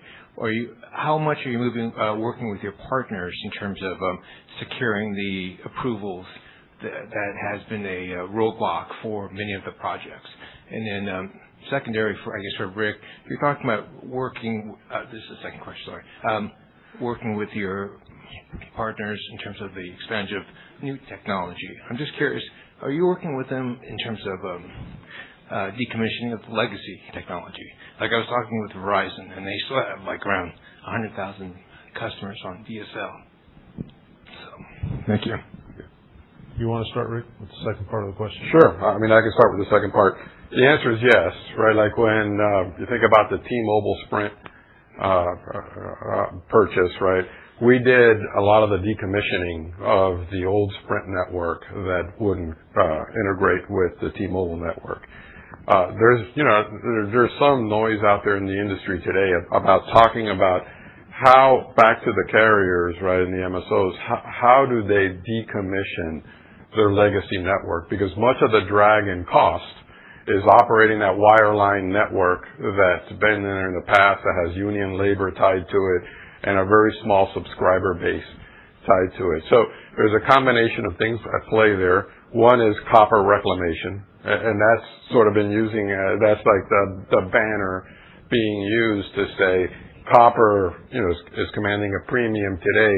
Well, let's groom off that copper network, put folks on the fiber network. We're working with carriers today to actually doing the frame verifications, the grooming sheets to cut the customers off the old network, and then doing the copper extraction. So that's probably the biggest piece that's going on today that I think will continue. Just about everybody, right? Lumen, AT&T, Charter, everybody's talking about how do they decommission that legacy network. the switches that are tied behind that. All of that is activity. We rarely talk about what we do inside, right? So, we have OTV contracts today where we decommission switches, where we activate, do a lot of rack and stack work so those teams are busy as well, doing a lot of that sort of extracting of the old networks, the old power grids that they had, things like that. So we're an opportunity going forward. And I'll let them add anything they want to permitting, but just generally, because I do think it's important. And there's issues, right? Permitting is a difficult function that our customers have to deal with. But in today's world, the good thing is government understands the power issue that exists. They understand that AI is the growth engine that's going to really drive our economy to the next level, right? It's the one thing in this country that everybody believes in. So at the end of the day, government is supportive of most of the activities we're doing in a very different way than it historically has. And while they haven't changed legislation and there hasn't been a permitting reform bill passed, there's an understanding of it. And I think today's process is a little bit easier than it was under the previous administration, just because of the rhetoric and the support that it has generated. Anything you want to add to that, or? I think, the big thing we do is partner with our partners up front and get involved as early as possible, right? Adding the engineering services. So it's something that needs to be done at the very front end of the project. And then also working with some of the local permitting offices in these states. And we have those local relationships that actually can really help move things along from time to time. So something that we're very, very focused on, because obviously if we don't have the permit, we can't do the work. So we got time for 3 more questions. Let's start with Manish back here, and then we're going to do Steve and then Justin. Thank you. Manish Samaya from Cantor. 2 questions. Maybe, Jose, if you can just help us get there. One is on your forecast that you gave out through 28. How much of the federal funding is incorporated in that guidance through 28? And then secondly, on the competitive landscape, obviously the market TAM is huge, the opportunities are huge, market share is small. So maybe if you can just help us understand what the competitive landscape looks like from new or incumbents. Thank you. Yeah, government funding, really the only things that come to mind are what's happening with BEADs and the potential that they may have. And I'd argue that we probably have very little built into BEADs even through 28, because I think it's just starting. We're going to know a lot more soon. And when you think about renewables and where all of the regulatory issues land in with renewable, we have incredible runway today through 2030. I think we're very confident of that. So I don't think there's anything between now and 28 and that's really the only things I'd say impact us in a significant way from federal legislation or dollars. So I think we're fairly insulated from that. We're much more B2B driven, which I think the economy is what drives it. And the second part about competition is, look, we're super proud of the platform we built. I don't think that somebody coming into our space today has the time or the resources to be able to compete at scale. It's not to say that nobody's going to compete. Somebody might come in. You're always going to have customers that are looking for lowest dollar, right? There's a subset of customer that are very driven by budget. And the truth is that they may not be the best customers for us, right? We're not necessarily looking to work for whoever wants to find the cheapest alternative. We're trying to find customers and work with our customers and partners who have long-term plans with lots of projects over a long period of time. And that's where we're going to commit our resources and our people. And I think in that world, the competition is very limited. Okay, we're going to go to Steve.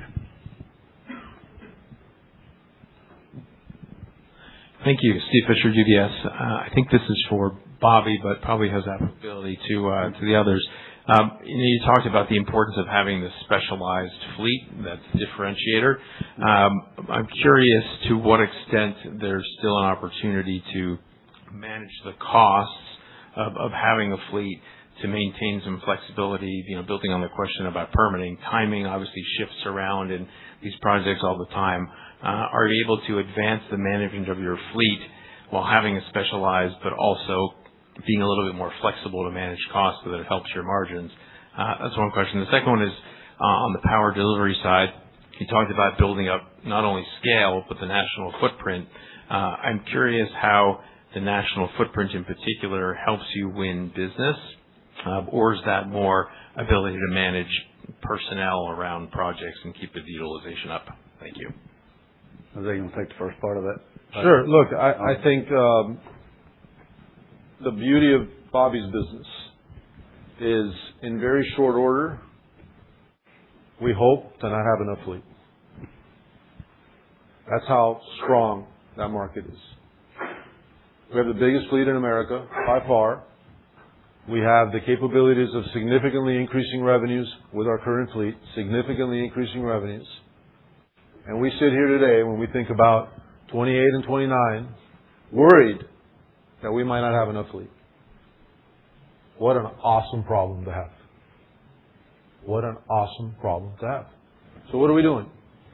So really specialized equipment, like rock trenching, which is probably one of the most important assets that he has. Last year, before the cycle started, we bought the largest manufacturer of rock trenching equipment in the country, maybe the world. We bought the asset. We now own that rock trenching company. And we're building rock trenchers that everybody buys. And we will have to decide whether we want to keep selling that to everybody or we will only consume them internally. Those are the kind of things that we're thinking about long term on our asset side. Bobby has a sheet. He would never share it with you. But it goes out through, I don't know, what is it, 2032, 33? Yeah.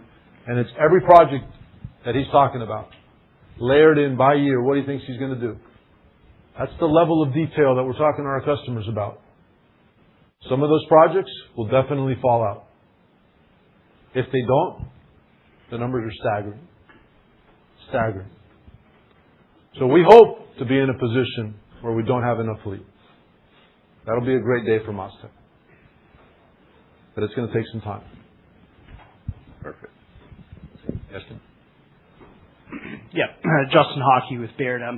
Thank you very much for hosting this. A lot of stats that I hadn't seen before. One of the themes you talked about is how craft labor is no longer a commodity, and I think the market's clearly, kind of showing that in terms of capital moving from more professional services to more, craft labor. And you talked about you have 35 training facilities, and you could have told me we have 5, and I really don't know what the context is behind that. So maybe you could just elaborate a little bit on that training capabilities and what you guys done over the last couple of years, because I know you've expanded your labor force by a lot.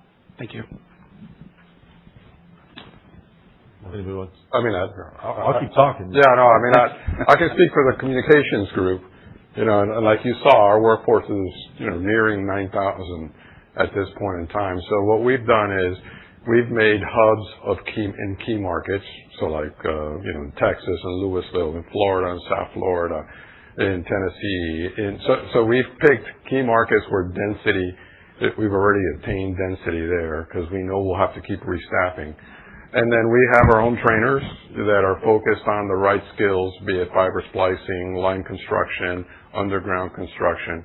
And then we've taken it one step further, and we created partnerships with junior colleges and colleges, leveraging, state funds to be able to build, like in South Florida, we just did the ribbon cutting, it was about a year ago, where now we have Miami-Dade College, having a broadband training course for folks coming in.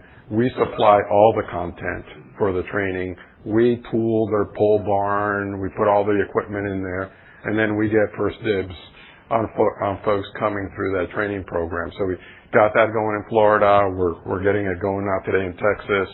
We're doing one in Seattle. We're going to do one in Northern California, because then, we're using government money, right, to basically do the training that we need, and then we're able to pick from that crop, right, and put those folks to work right away. So it's not just the in-house training, but it's also how do we augment that? We're not wanting to go to lineman schools and where everybody else goes to try to find people. We're trying to build communications workers, and we're doing it, using our sort of methodology. I think I would actually add on the union side, we work very closely with the unions and NECA to make sure that we bring new people into the trade as well. right? So we're double-breasted, so we have union and non-union, so as Rick mentioned. We also have the MasTec Institute that we partnered directly with ComEd in Chicago as an example to grow local workforce in the Chicagoland area as an example. We do that throughout the United States. We got time for one more question if anybody has another question. Alex.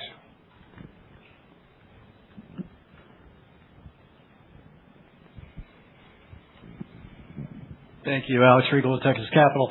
Rick, I think you disclosed that last year you had 30 new customers. Can you give us a little bit of background on that? And as you look out over the next couple of years, how important is new customers to your organic growth versus your legacy customers? I would say they're very important to the incremental growth in the business, right? Our legacy, our core customers, we're going to protect them fiercely because that's the base of the work that we have today, and they are playing in that space as well. But like I mentioned, you think about just the wireline space alone, right? There was a time where we just worked for AT&T, we did a little work for Verizon and Comcast.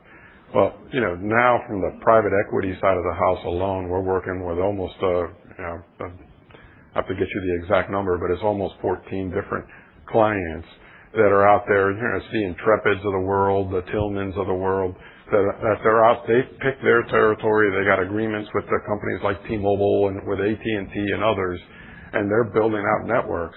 And you look at our lift for the next, I'm going to say 3 to 5 years, much of that is coming from them because they have very specific build plans. As long as their living unit cost targets stay in line, they're going to be building out for some time because those portfolios don't get interesting until they have, tens of, thousands of clients behind that they can then fold up and sell. So that's a big part of our future. And the same is happening on the hyperscaler side, which is really interesting, where, again, I guess they see the demand and they want to get to the routes first. So I would say on the hyperscaler side today, we have more new customers than existing customers that we're doing work for. I think we can squeeze one more quick question in with Philip.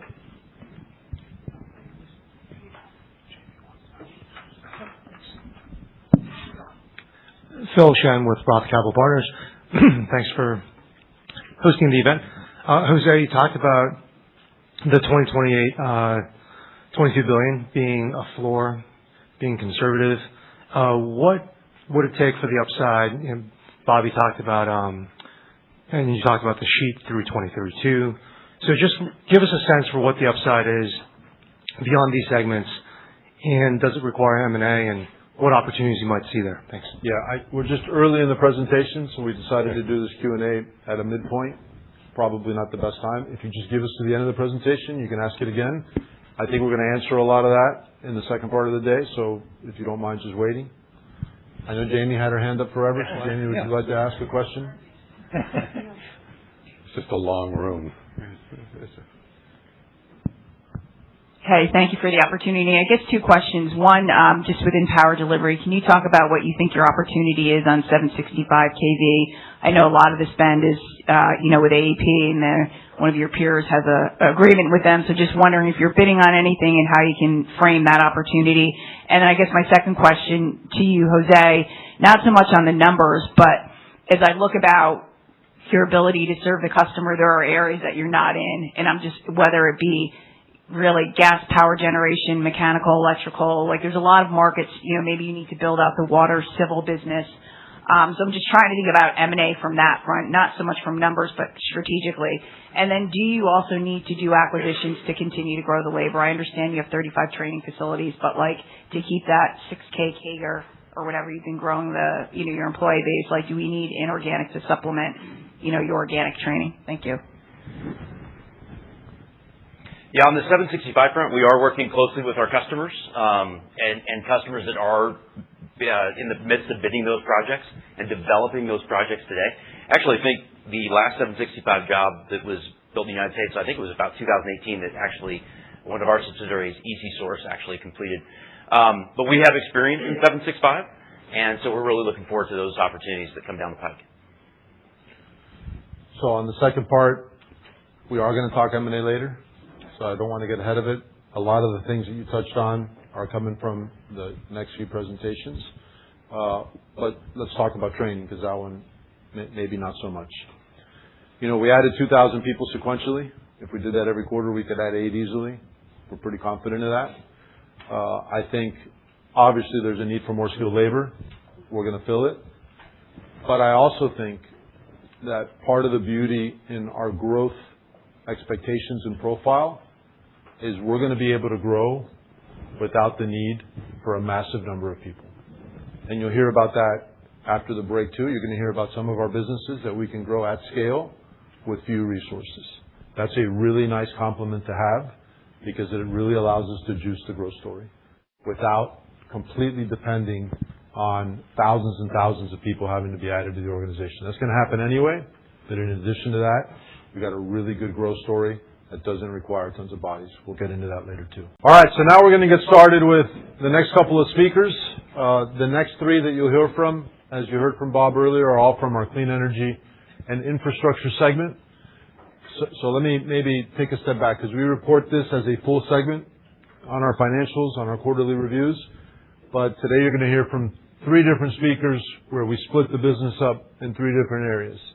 So just to refresh your memories, the first is industrial and infrastructure. The second is renewables. And the third is general buildings. And you'll hear from each of those. So we'd like to start with Mark Hellstrom, who runs our infrastructure and industrial business at MasTec. Come on up, Mark. Thanks, Jose. Hey, hopefully we got some coffee and I don't put you to sleep in the next 10 minutes. I'm Mark Hellstrom. I run the infrastructure and industrial practice for MasTec. I'm very proud to be here.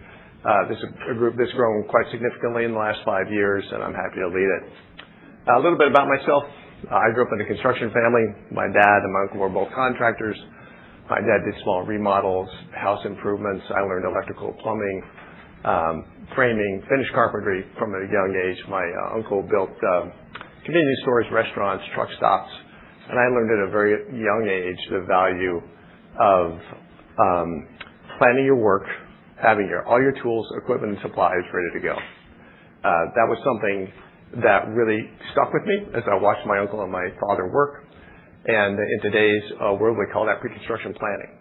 We have over 300 projects in the business that I manage, and every one of those projects every day has a plan of the day meeting where we get organized and go out and go to work. At the end of the day, we come in, we measure how we did, and we go out and get planning to execute it again the next day. After college, I worked for a large company at the time called Morrison & Knudsen, one of the bigger companies in the country at the time. And I had the great privilege of working rose to the ranks of project management on large environmental, mining, infrastructure projects, highway and bridge projects. Back in the early 2000s, was part of the design build wave of work that came in on alternative delivery, and we built large projects in California, Colorado, and Utah. I've also been part of several large acquisitions, which helped me prepare me for my role at MasTec today. Here's our key messages. You've heard it a lot today, and you'll keep hearing it. I've been in this business over 40 years. This is some of the strongest. The market demand we see in power generation infrastructure is something that I've never seen in my entire career. So you're going to hear this a lot, and the market we're in has really strong tailwinds behind it. Over the past 5 years, we've matured our operations, our operating platforms, and our leadership to win and successfully execute large projects, including alternative delivery projects. We've got a proven track record of growing organically by investing in the companies we acquire to provide key equipment, training, operating platforms, and leadership to expand our reach. And this strategy has resulted in higher margins for us in the past 3 years, and we see more margin expansion opportunity ahead. Quick snapshot of the business. You can see our CAGR for revenue growth, 48%. The 57% backlog means we're growing, and we continue to grow. We're growing faster every year. What this demonstrates to me is that we can acquire and integrate and expand our services to customers with the companies we acquire. The growth rate's been great in both the infrastructure and industrial business. And so the question I hope to answer for you today is, why would you invest in this business? Hope you can tell Jose that you're sold by the time I step off the stage. Here's our infrastructure industrial key growth strategy and key initiatives. At a summary level for each one of the markets that we participate in, we've got a focused growth plan and objective so we can expand our footprint and expand our business in each of the 4 markets that we serve.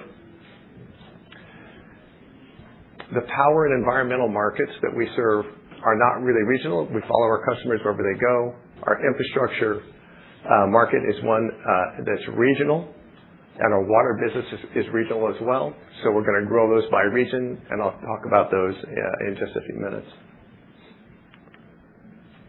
So a little bit of how we got here. In 2020, I joined the company. In 2021, quite a small business, quite a small practice, just under $300 million. Today, we're about $1.9 billion. We've acquired 9 companies. We've expanded our geographic footprint, and we've grown organically. We now, like our sister segments, we operate in union and non-union environments, and you can see the growth rate. I'll give you an example of how did we grow the business. So in the Southwest, we acquired a company about 5 years ago, primarily highway and a bridge contractor. And what we did from that point is we acquired more assets, asphalt paving capabilities, asphalt and concrete production capabilities, and now we provide asphalt and concrete to most of our own projects. We've also expanded from Arizona to Texas and New Mexico. That is something we plan to replicate in our union and our Southeast business as well, and we're actively doing that as we speak. So the gas-fired power market, and Jose talked about it. I mean, the numbers are just staggering. If you look at 2 of the big transmission providers, ERCOT and PJM, they've got 154 gigawatts of new capacity in interconnection queues. To give you some perspective, I live in Salt Lake City. City of Utah has 3.5 million people. They burn 4 gigawatts of power. There's a data center that was just announced last week in Fox Elder County, Utah, is going to generate, when it's built out, 9 gigawatts of power. That's double the entire population of Utah at one data center. And that's not the biggest one. There's another one in Texas that's 15 gigawatts when it gets built out. So the numbers, it's really hard to wrap your head around the opportunity for gas-fired power generation in the U.S. It is really historical right now. Our focus in this market is on simple cycle projects and reciprocating internal combustion engines, or RICE engine projects as we call them. So if you've never seen a reciprocating engine, imagine your car engine the size of a 2-bedroom house that generates 10 to 20 megawatts of power, and clients bundle these together, typically produce 50 to 250 megawatts of power, and we've built over 100 of these engines and installed over 100 of these. I was at one of our simple cycle projects last week, and we've got really seasoned executives there. We've got a lot of young people there, some really smart people there working on their jobs.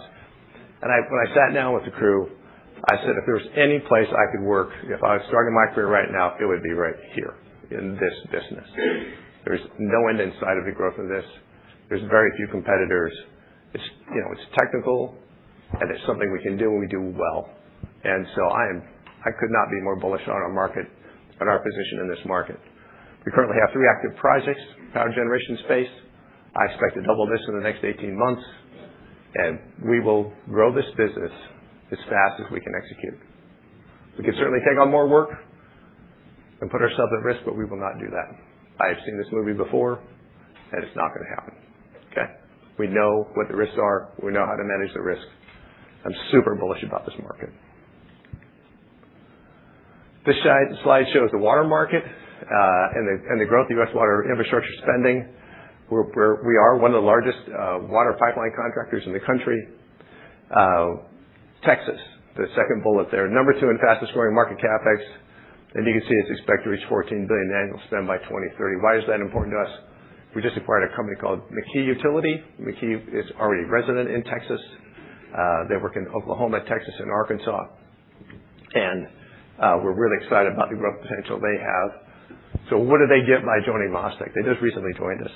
So there's a lot of alternative delivery in the water space where municipalities use what they call a CMGC or an alternative delivery where they hire a contractor to do a whole program of work, say 100 miles of 96-inch pipeline work. Okay, and so that contractor might build part of it, but they'll manage the rest of it. The key utility does not have the alternative delivery experience, but my sister companies do. And so we will partner with them. We're going to qualify them, and we're going to go and execute that work. We had a strategy session on that last week. We're super excited about the potential of McKee and growing this pipeline business. Another area we can work together, you're going to hear from Manu Garcia-Tuñon pretty soon about the buildings group. He's doing wastewater treatment plant work. That's another avenue where we can work together across our segments and across our groups. Coal combustion residuals. Many of you probably haven't heard what this is. So the CCR market is the cleanup of legacy coal-fired power plant coal ash, which is highly toxic. Most of these have been built near waterways. So the EPA passed legislation some years back to protect the waterways and required the power plant legacy providers to clean this up. Some of that has been handed to the states at this point, but it's a very strong market for us. The CCR market is a specialty business requiring specialized equipment, some robotic equipment, and technical know-how. We have few competitors in this market, which is really great for us. We started this business in the Southeast. We've been in this business for decades, primarily in Alabama and Georgia. We've now expanded that work to Arizona, but the strategy here is to focus on Illinois and Indiana. You can see by the slide, the dark color means the density of projects. Why we're going to Indiana and Illinois is the home of our union business. We have resources, union agreements, management in that area. We're going to capture a large share of that market. Transportation infrastructure is the largest operations in I&I, supported by long-term federal and state funding. Over the past 5 years, we've expanded our footprint in all the regions by investing in key leadership, equipment, and resource systems to mature the business. So as we've matured the business, what does that mean? We can take on larger projects. We've added more people with more experience. We've stepped up from small projects to large projects, and now we're doing alternative delivery projects. The alternative delivery projects are attractive to us because there's fewer competitors typically, and the margins are higher than the traditional bid-build work where we might see 8 or 9 competitors. Alternative delivery, we see typically 3. And because of the complexity, we do get a little bit higher margins in those. So what's the outcome of all this? In the Southwest region, we've doubled the revenue and earnings in the past 4 years. In the Southeast, we've quadrupled the revenue and earnings in the past 3 years. So this is a really fantastic anchor market for us that has long-term tailwinds and long-term funding behind it. Case study. So this is our largest alternative delivery transportation project to date, the Golden Glades Interchange. This is a project for Florida Department of Transportation and in joint venture. It's a rebuilt 6 highway interchange and 32 bridges. And how do we derive value from this project? So we can go to, when we win the project, we go to FDOT and we say, okay, we've got these ideas on how to improve the schedule or reduce the cost in the job. And from that, we've developed enough cost savings initiatives to take 2 years off the schedule off this job. So what does that do for us? Obviously, we're going to save a lot of overhead when we finish 2 years earlier, so we're going to make more money on the job. And in addition to that, we get incentives from FDOT for opening a ramp early, reducing lane closures, and finishing early for parts of the job. This is a really great job for us. We now anticipate finishing 2 years early. And now I'll show you a video on the project. That's the kind of stuff that gets me really excited. And I'm much more comfortable in a pair of work boots than I am in this suit. To reiterate our key messages, obviously historic demand in power and infrastructure in our business, strong tailwinds and funding with us. We've matured our business and our operating platforms to take on and successfully execute larger opportunities. We've got a proven track record of growing organically by investing in our companies and in leadership to expand our reach. And we've had increasing margins in the past 3 years, and I see upside in the future. I'd now like to introduce Mike Russell, who leads our renewables business.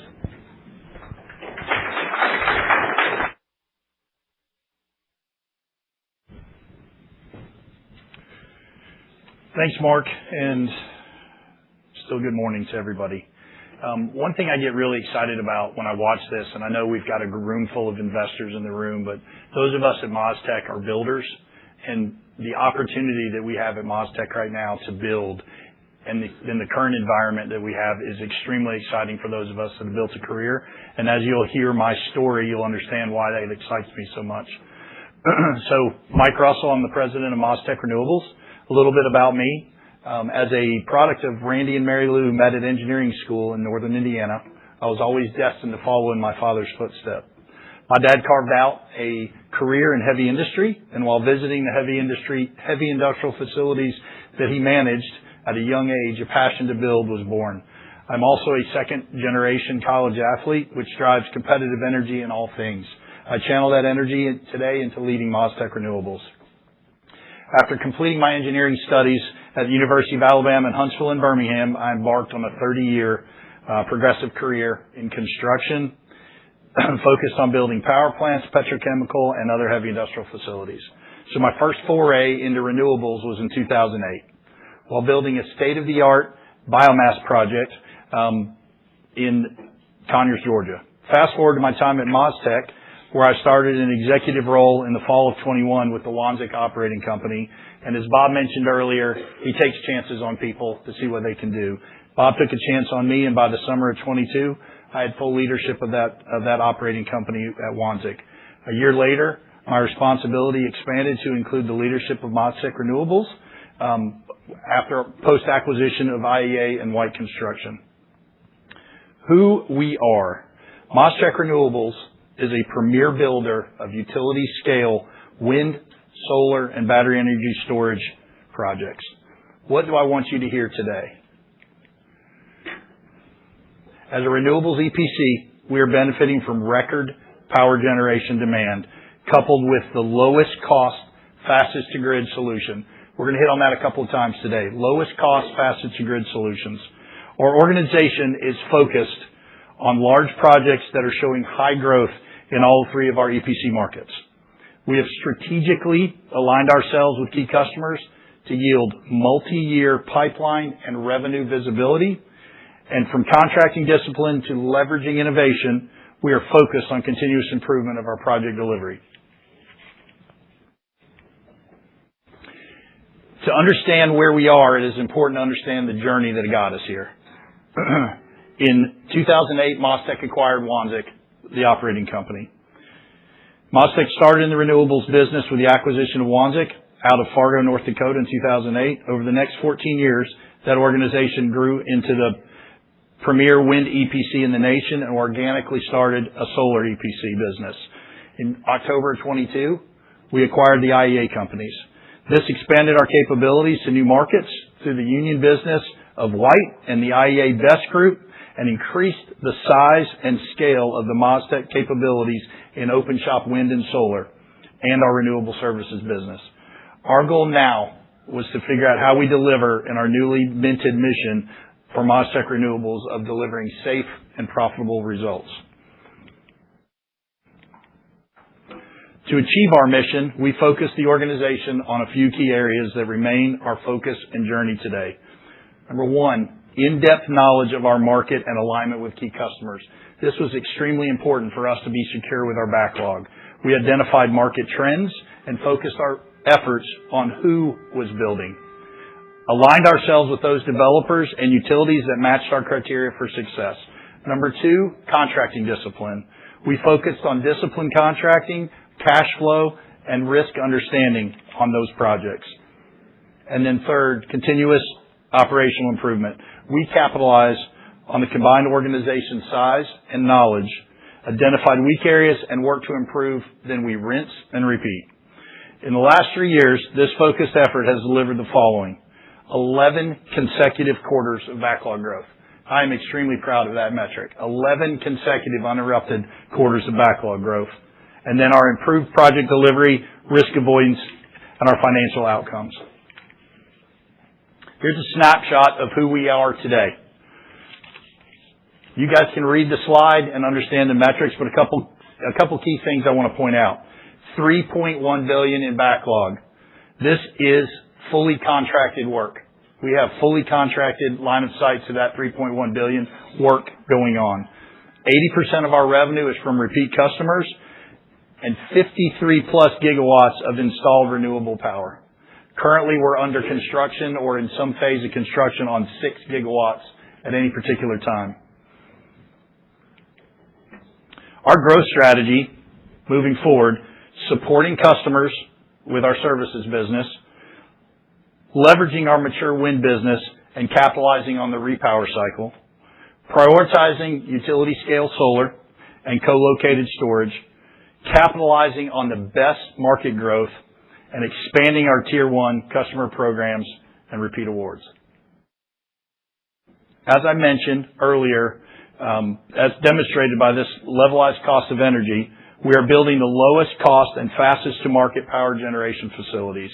Clearly, the market is positioned to support our growth.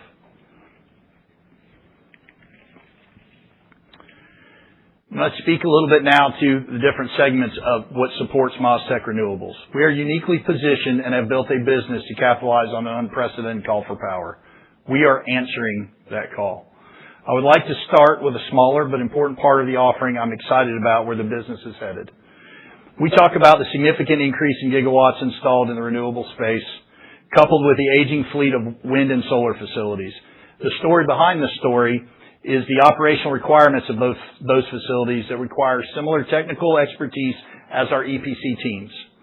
Through our structured customer alignment efforts, we have been successful with generating a large service opportunity post-COD.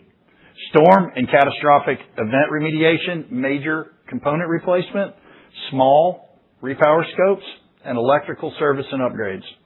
In the last 2 years, we have signed 15 new MSAs to generate consistent revenue. We have expanded our service offerings to support the customer request. This has yielded year-over-year revenue growth in the business of 20% with an opportunity increase of 50%. Next is our wind EPC. As we sit here today, MasTec is the largest wind EPC by market share in the United States. Bobby talks about being number one. Our wind business is number one as well. We are also confident, despite some political headwinds, that this business remains strong. Why are we confident? Numerous projects are progressing despite perceived headwinds. Owners and projects plagued with permitting challenges, in most cases, still are bullish on moving forward and continue to invest money anticipating permit resolution. Market intel is that TSAs are being signed and availability is strong from the major OEMs. Wind remains a fast-to-grid option. A significant competitive advantage is the barrier of entry into the wind EPC marketplace. 3 major players hold 90% of that market. 3. The barrier of entry is a tall one, and MasTec Renewables has over 50 years of successful project delivery experience across our 3 renewable entities.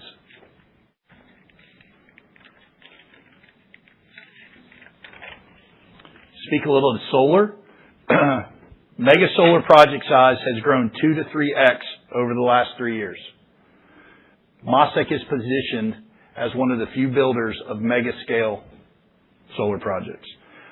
We are focused on projects in areas where we can be successful. We continue to mature our delivery offering, and solar has the largest opportunity to benefit from innovation and technology, which I'll touch on here in a few minutes. As our third of these 3 major EPC offerings, battery energy storage business is well positioned to capitalize on the surge in market opportunity. MasTec has assembled a talented, scalable team of professionals leading our best market. We have grown that business from a single project 3 years ago to a large book of business that includes 10 large-scale ongoing projects and multiple 1 gigawatt hour plus projects in engineering currently. We grew from 1 project 3 years ago to where we are today in that business. The MasTec Best team has prepared for this growth wave from its inception and organically grown our delivery team size and capability. I mentioned at the beginning leveraging innovation and continuous improvement. I want you to think for a second about a power plant control room or the an airport control center with all the computers and all the people looking at data and acting on that data real time. We have stood up a similar setup for our projects that we call our operational support center.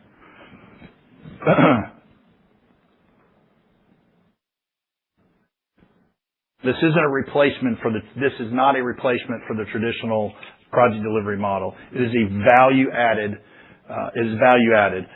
We gather real-time information from the field in the form of inputs like daily reports, schedule updates, weather conditions, and drone flights. This information is evaluated by a group of subject matter experts across all projects in support of field operations. Daily meetings are held with each site from this analysis and field feedback to affect the decisions on all fronts. We are experiencing improvement in multiple areas from constraint recognition to resource allocation and equipment utilization. We anticipate continued success as we refine this delivery model. If you think about the growth of the solar market or the growth of the renewables business, how do you grow at scale when you're resource constrained? This is one of the ways that we are growing at scale, and we're ensuring that we're delivering consistent project results. As everybody, I want to show you guys a little bit about how we build.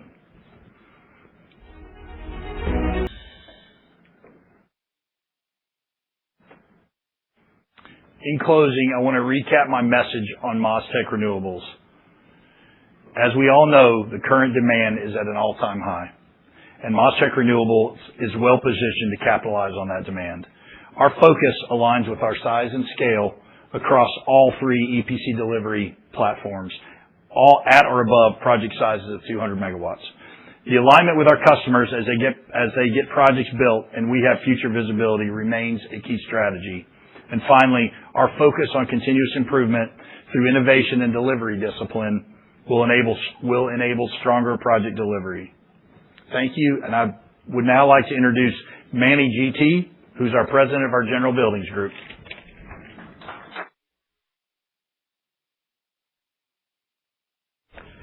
Thanks, Mike.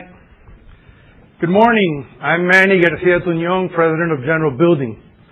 My message today is simple but powerful.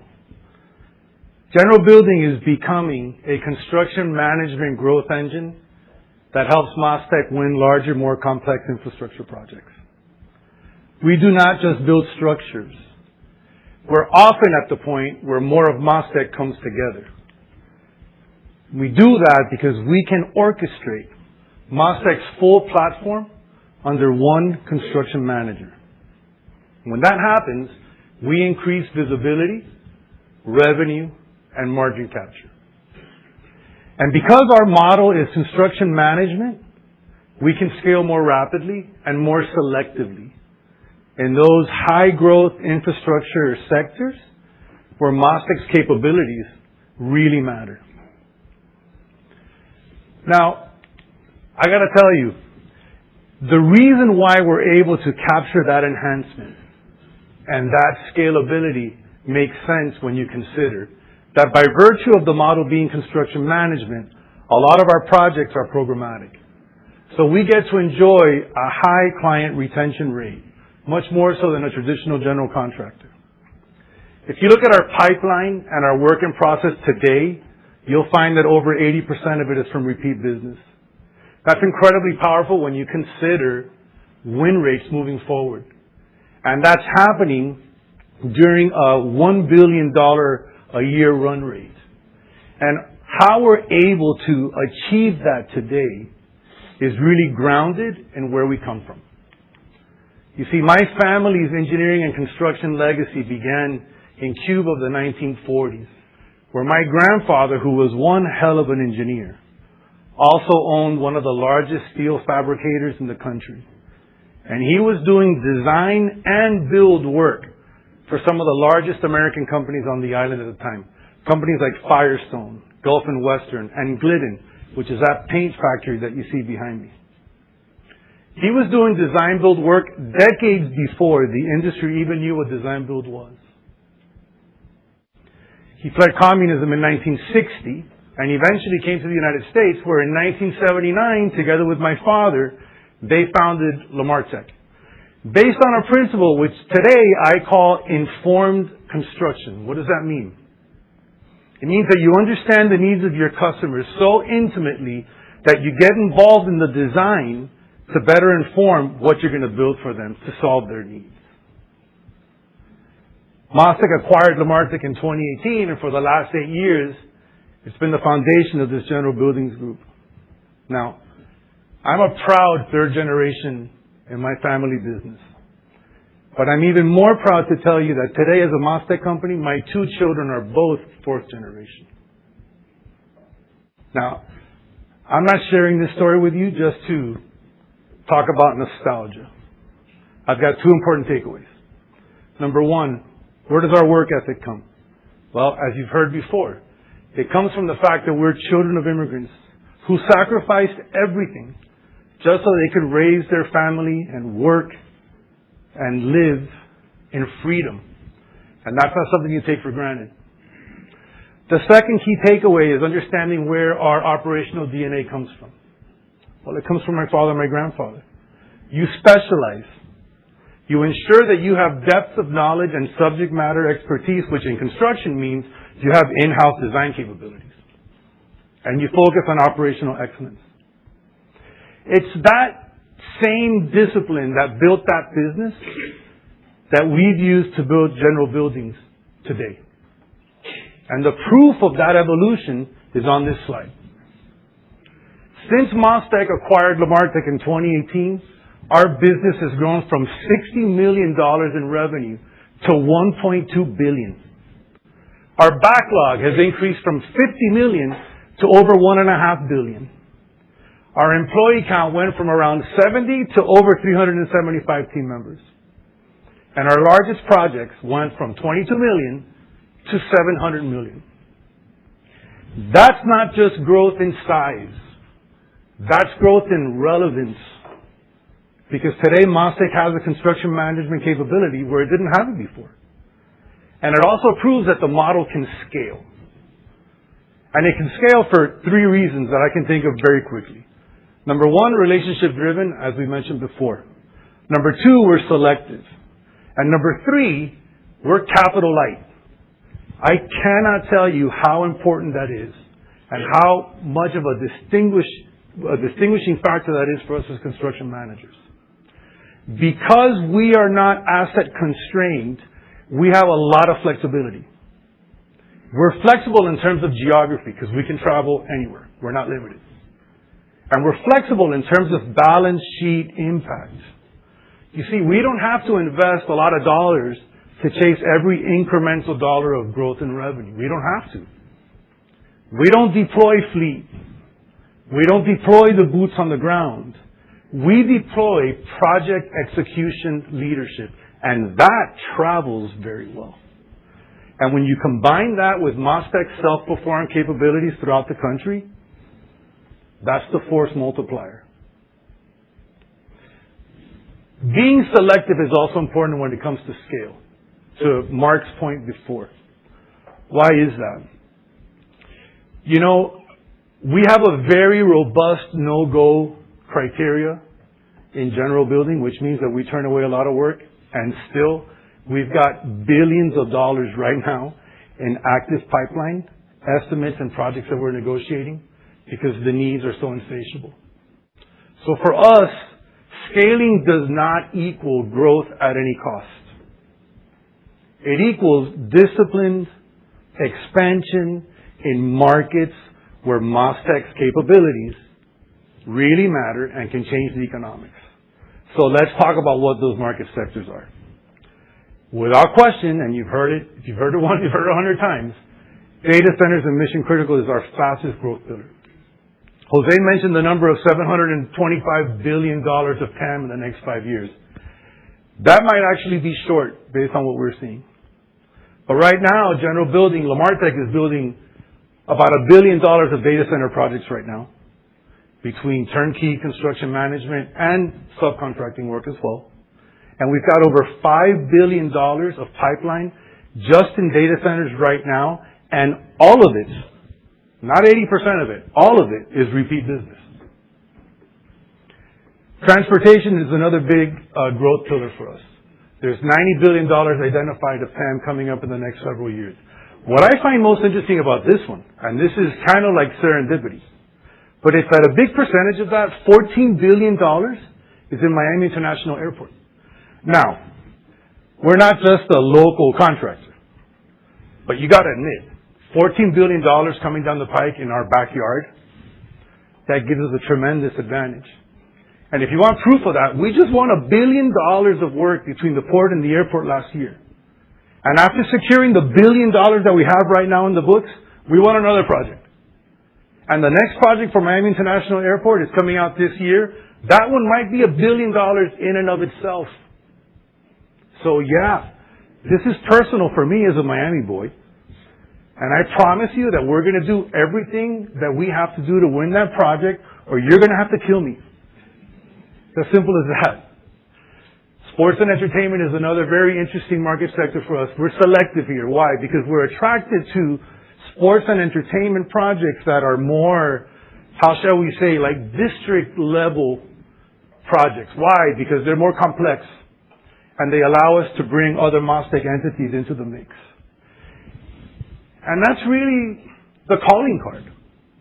I would say our number one investor claim is that we're different. We're unique in the respect that we're not a traditional general contractor.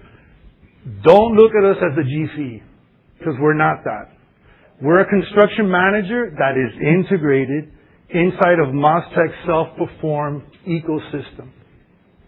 That means that we orchestrate civil and site and utility and connectivity and substations and power. And as I mentioned before, when you have that, you have higher visibility. You can increase your revenue and increase your margin. That's incredibly, incredibly powerful for us. Because a win for general buildings creates a sort of pull-through for the rest of MasTec, right? We can expand MasTec's capability on one campus. And nowhere can you see that more clearly than on a data center campus, like this picture that you have right here. Your typical data center campus, whether it's cloud or AI, it's going to have a substation. It's going to have transmission coming in. It has fiber connectivity. It's got civil. It's got site work. You name it. Not to mention the buildings themselves. These are not just one scope projects for MasTec anymore. They require integrated delivery. And the beauty of it is that when a client hires MasTec, as opposed to hiring anybody else, when they hire MasTec, they see one integrated project as opposed to 5 or 6 separate scopes of work. So for us, increasing revenue and increasing margin is not a factor of pricing or estimating like a traditional GC would do. For us, it's about how we deliver that project and how much of that project we control. I've got more examples. Here's another data center project. As ever in the data center world, I can't tell you what client it is, and I can't tell you where it is. What I can tell you is that it's in the middle of nowhere, USA. This is remote. But this, because of MasTec, is an advantage for us. You want to talk about remote construction? Go to one of Mike's solar or wind farms. Or go to one of Bobby's pipeline projects. Or one of Zach's transmission projects. These guys have been delivering billions of dollars of construction in remote areas for decades. And General Building is a beneficiary of that experience. And we deploy that experience wherever we go build. Because we're not limited. This project in particular is a 168 megawatt AI data center, 500,000 square foot building divided into 4 data halls and a beautiful 2-story office in the front. And there are multiple MasTec groups in that photo. And it's not just limited to data centers. We talk a lot about it, but it's not just limited to data centers. In transportation, this is our $600 million new terminal expansion. The beautiful thing about this example is that we're not just construction manager. Now we're tying back to the operational DNA I talked about. Here we're design builders. And when you control the design as well as the construction, you have far better control over the economic outcome and the success of the project in general. This project has 6 gates, it has aprons, it has new baggage reclaim systems, it has passenger walkways. It's an absolutely phenomenal project to kick off a $14 billion CIP with the airport. But this one, this is our piece de resistance. I gotta tell you. This is the newly branded new stadium, which we completed on April 4th. Not by April 4th. On April 4th, which is opening day. It's going to be very difficult for me to just tell you one thing about this project, about the success of this experience. It's going to be very difficult. But if I had to sum it up in one way, I would say it's this. It takes all of 30 months to build a professional sports stadium of this magnitude and this complexity and this level of quality. It takes all of 30 months. There might be a small handful of other contractors in the country that can pull that off. But not a single one of them has ever done this in 16 months the way we did. And I'm damn proud of that. And I'm also proud about this 90-second video that you're about to see that shows some of the work.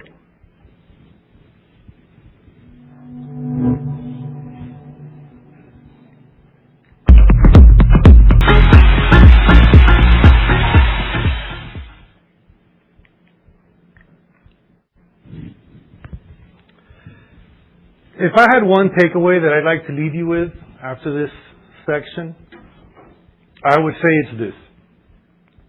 General building is different.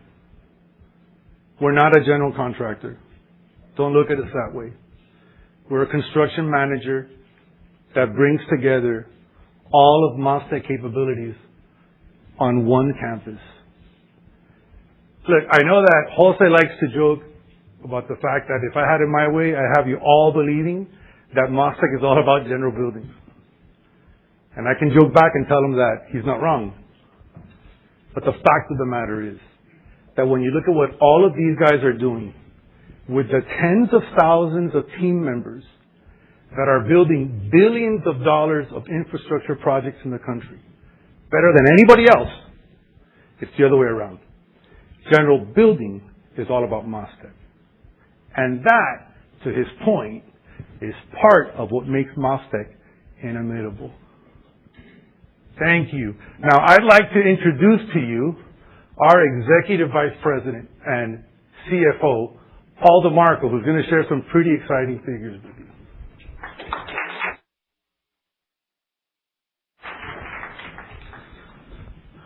Okay. Well, good morning still, I think. Thank you all for being here. We really appreciate the time invested in spending the morning with us today. And I'd really also like to thank the group presidents. It is a lot of work. Jose mentioned it earlier. Right? They've got a lot they need to do. Spending the weeks and months ahead of this preparing for this event was a distraction, but they've done a great job. I hope you learned a lot about MasTec, about our culture, about the quality of our people, and to give you more confidence in the message that Jose and I get to deliver to you in our various interactions. I've been with MasTec for almost 20 years. Started in finance, was treasurer for a long time, CFO of the power delivery business for about a year and a half. Honored to have helped support the 20 years of growth that we've had under Jose and Bob's leadership. And I'm really excited for the finance team to lead them and help support Bob and all the group presidents on this unprecedented opportunity that we have in front of us. I'm going to take you through a little bit more of the financial outlook. Thank you for holding the questions until this upcoming Q&A. We'll have plenty of time to dig into all of it. But I want you to take away a couple of things, right? This is an organic growth projection. Everything we're sharing is only based on the organic opportunities we have in front of us, right? We will deliver accelerating growth through the financial statements. EBITDA will grow faster than earnings, than revenue. EPS will go faster than EBITDA. We'll explain to you why. We will expand our return on invested capital to levels that we think will put us back at the top of the peer group. And we're going to generate a lot of cash, that we will deliberately redeploy into the company to give us even more opportunity across this time frame. Jose covered the transformation in detail, but I want to add a couple of things, right? The balance of revenue and profitability that we have today is unmatched in our industry. We are the most diverse contractor in the United States, and we have incredible balance across our earnings profile. Each of our 4 segments individually makes up between 27 and 30% of our consolidated EBITDA. That incredible balance is a strength. We are exposed to all of the major macro infrastructure themes playing out in our country today, but we are not over-indexed to any single one of them. We have multiple drivers for growth. We're diverse across the types of power we build, the types of infrastructure we build, and we will continue to be able to capitalize on those opportunities as different things get emphasized by our partners and customers.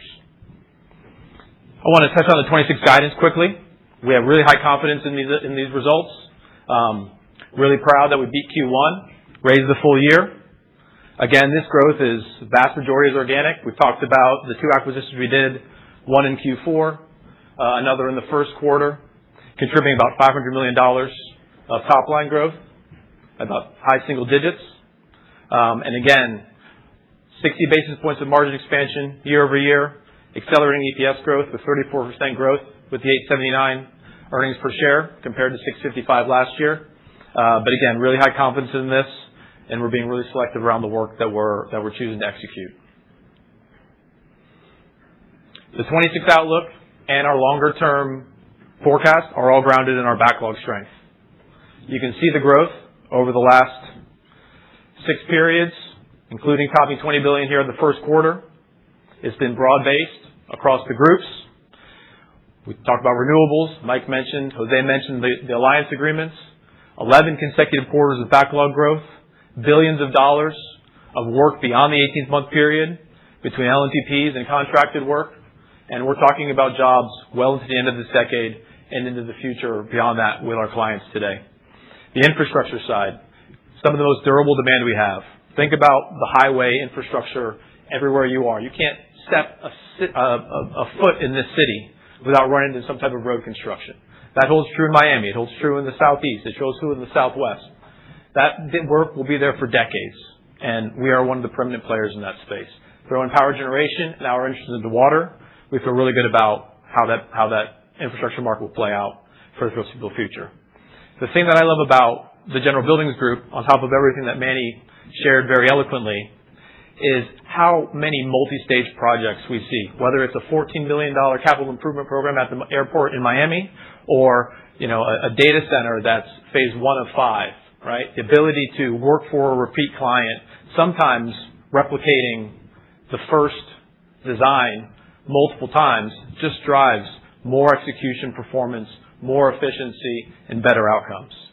Very durable demand and a really high opportunity from that retention to continue to grow. And then in comms, I think this is really an underappreciated part of the story by the broader investment community. You heard about the multiple drivers from Rick of durable demand, and you heard about the changing landscape from those clients, right? We used to have challenges with some of our telecommunications providers about share of wallet, right? They were concerned about contractors having too much exposure to a given contractor. That's no longer the case. Why? Because of our size, because of our decades of partnership, because of how we've shown them year in and year out, project by project, that we're trying to build for them what they need with high quality at a fair price. So there's great drivers, but the industry backdrop is changing too. So we're one of the few people that can deliver to them what they need. Power delivery, non-discretionary recurring utility CapEx. On top of that, Zach talked about large EPC. These jobs, whether it's Greenlink or SunZia, they were designed in the 2010s to address problems that are still on their networks today. They're not there to address the stress from all this load growth.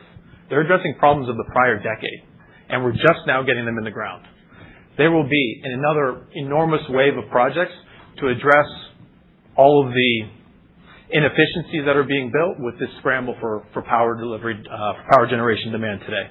which we'll continue to be selective around, but leverage our expertise to grow. Pipeline has obviously been flat in recent years, but you heard Bobby's excitement. Bidding is up significantly. Longer term visibility. More importantly, when we're looking at budgetary submissions, I think he said to me the other day, it's up 200%. That's staggering, right? So long-term planning by our clients is up 200%. Really gives us good confidence in the visibility of the cycle. We've talked about backlog progression in that space being somewhat different than other businesses, but we feel incredibly confident in our outlook there. Reminder again, this is an 18-month number, a lot of work beyond this, and you should expect to see continued backlog growth from MasTec for the foreseeable future. Touch on balance sheet liquidity really quickly. Leverage is well within our policy of below 2 times. Frankly, our recent performance, and we look at the trends, we're starting to push towards some of the ratios that would move us to a higher ratings category from most of the agencies. And we think the scale and financial flexibility in our profile is a real differentiator. There are very, very few firms that have the size, scale, and financial capabilities of MasTec. Customers have confidence in that. Our people have confidence in that. And we think we'll be very successful in utilizing that flexibility to the benefit of our shareholders. No near-term maturities, as you can see from the maturity profile on the bottom left. So anything is going to be opportunistic in the near term from a capital raise perspective. So let's get into the value creation, right? It all starts with our ability to deliver on the organic growth opportunity that's in front of us. Jose touched on it, right? We think we've built an incredible platform to deploy the resources that we have, people, equipment, expertise, at scale for our clients. Our markets are huge. They're growing. They're fragmented, right? We will grow faster than the market because we will continue to take share because of what our customers are asking us to do and our ability to deliver it for them. That scale, our growth opportunity is exciting. We have an incredible margin profile opportunity as well. Jose mentioned, right? We are just in the middle of our margin expansion from the strategic diversification. I'll touch on the drivers a little more later. That profitability is going to drive significant free cash flow generation. Billions of dollars that we will continue to be disciplined in how we reinvest in the business. We will focus on returns. The organic growth is the priority, but the balance will shift, right?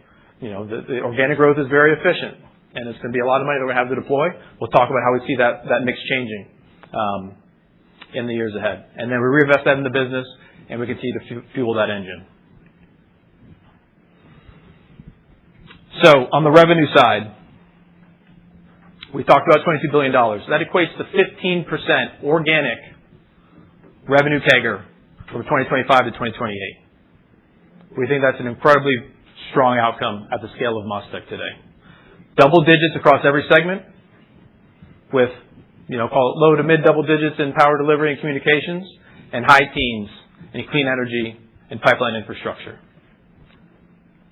Largest TAM amongst the peer set. Almost $5 trillion over the next 5 years. Because of our diversification, because of the markets that we're strategically exposed to, we think we've got the best-in-class opportunity to grow this business organically. We're really confident in this outlook.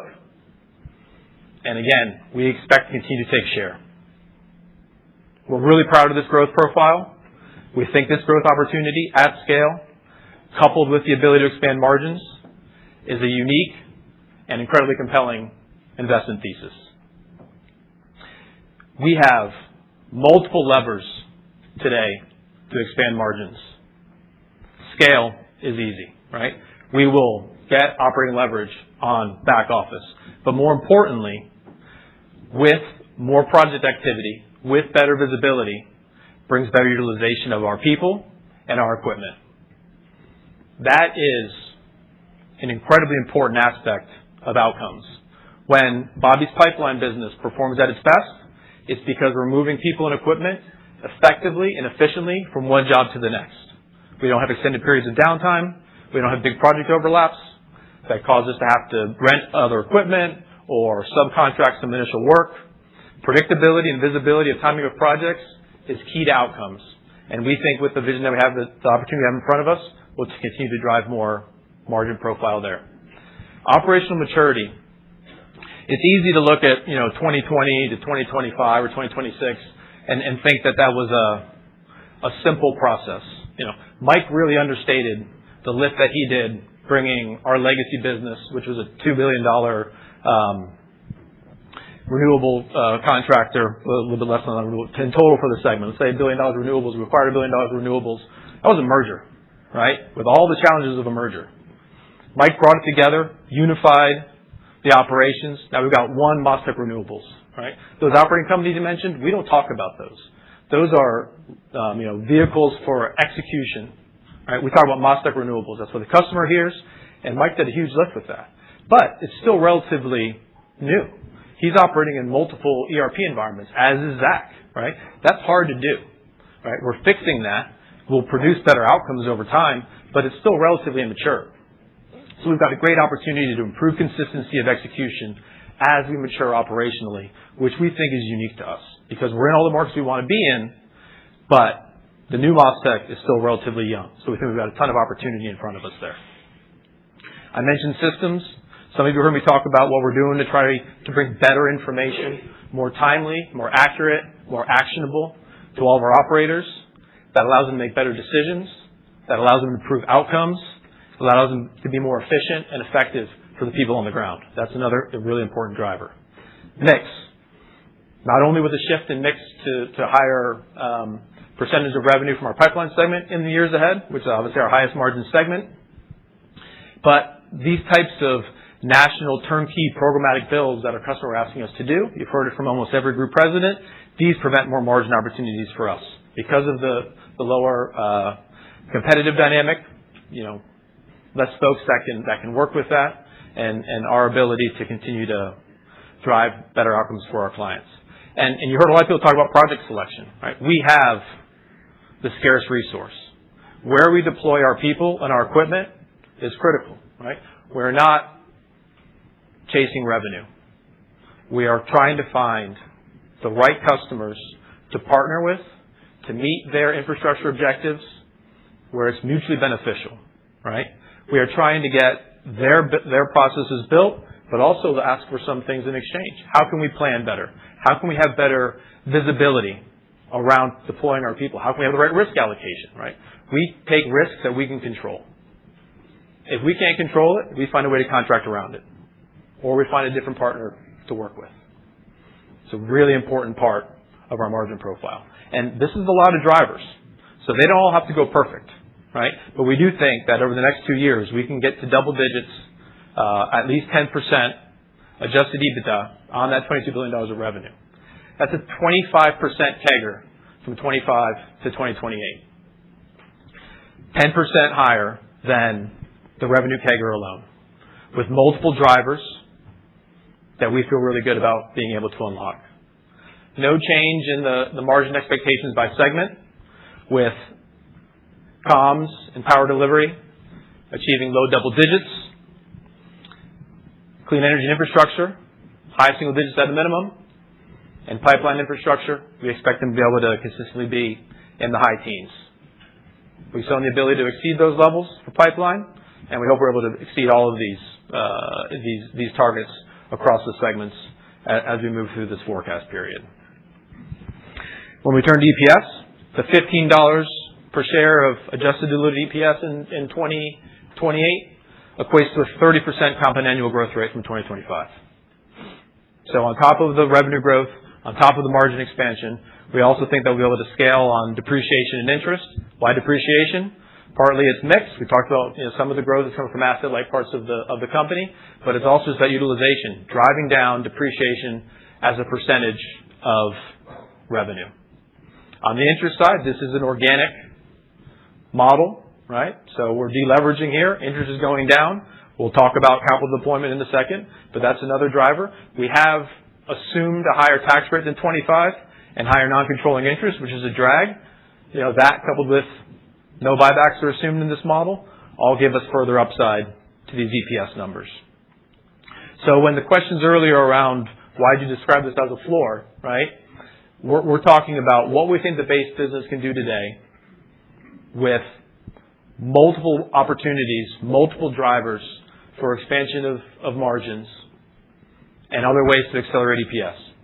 So we're really proud of this outlook, and we think it's a very achievable level, commensurate with the opportunity set that's in front of us.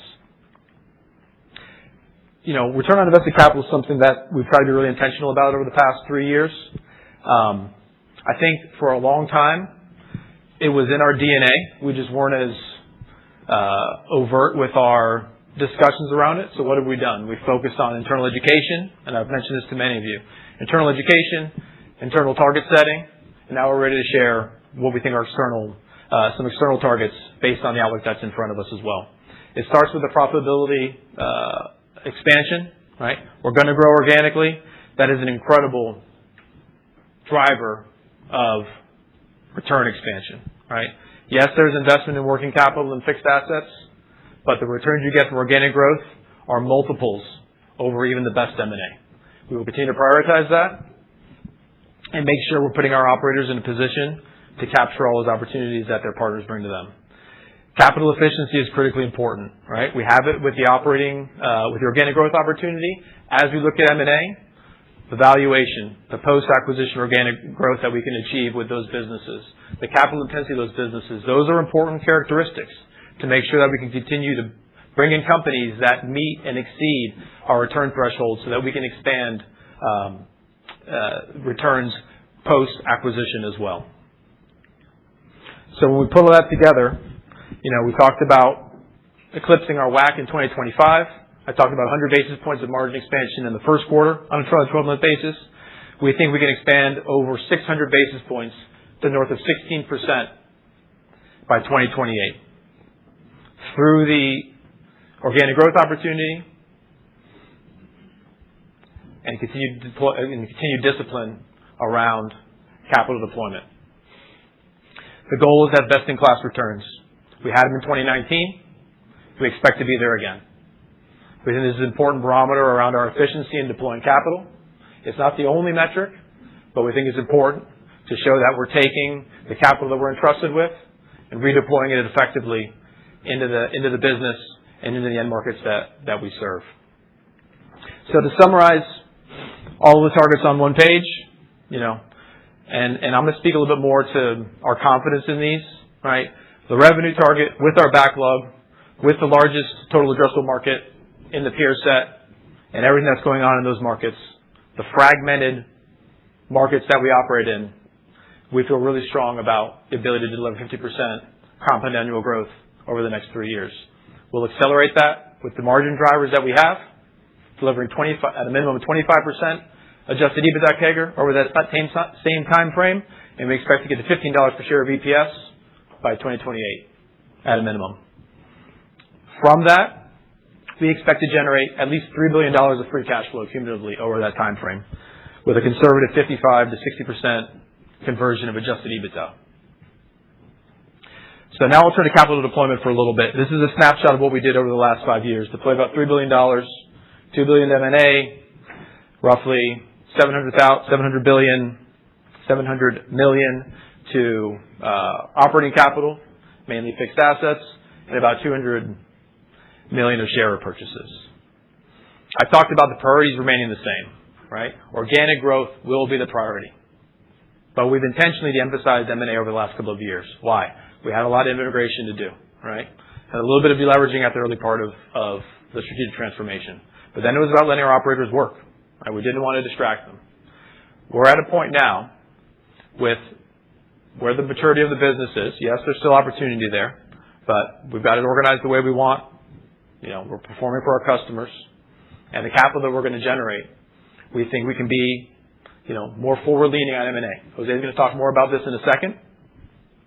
But we think we're at a really important inflection point in our strategic outlook where we can support the organic growth of the business, but we will deploy capital to M&A in a very similar framework as you've seen over the 20 years that Jose's led this business. It's going to be disciplined. It's going to be focused on good management teams, people like Bobby that we hope are here almost 2 decades later, which there's multiple examples of across the company. And it's going to be things that get us into markets like water that we think are underpenetrated, and we have a unique opportunity to grow at a faster pace than other parts of the industries. On top of that, when we think just from a debt capacity perspective, we'll have another $2 billion of debt capacity staying below 2 times for a total of $5 billion of capital without any equity that we can deploy under our current financial framework over the next 3 years.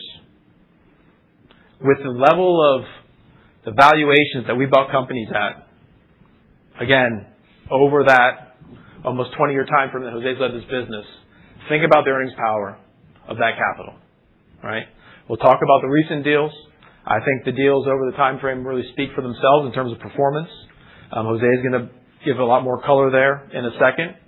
But we think $5 billion at the low to high single-digit multiples that we paid historically is an incredible value driver for MasTec and our shareholders in a relatively short time frame. We don't need to do deals, so we can be very selective in the types of firms that we're going to acquire. Leverage could fluctuate down below our 1.5 to 2 times target because we're not going to chase opportunities. But we have this capital available to us to be disciplined with and to, again, drive long-term shareholder value. So with that, I'm going to wrap up. I really just want to focus on the confidence we have both in 26 and the remaining period of our outlook profile. We're really disciplined around value creation. We're focused on the long term, focused on disciplined capital deployment, and focused on taking advantage of these organic opportunities that are in front of us. Really want to thank everyone for being here. This is a big effort to put on. So again, thanks to the group presidents and all the folks that really helped make this happen on the broader MasTec team. But really want to thank you for your interest.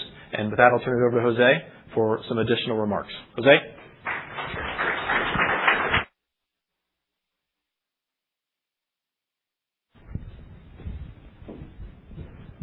All right. So are you excited yet?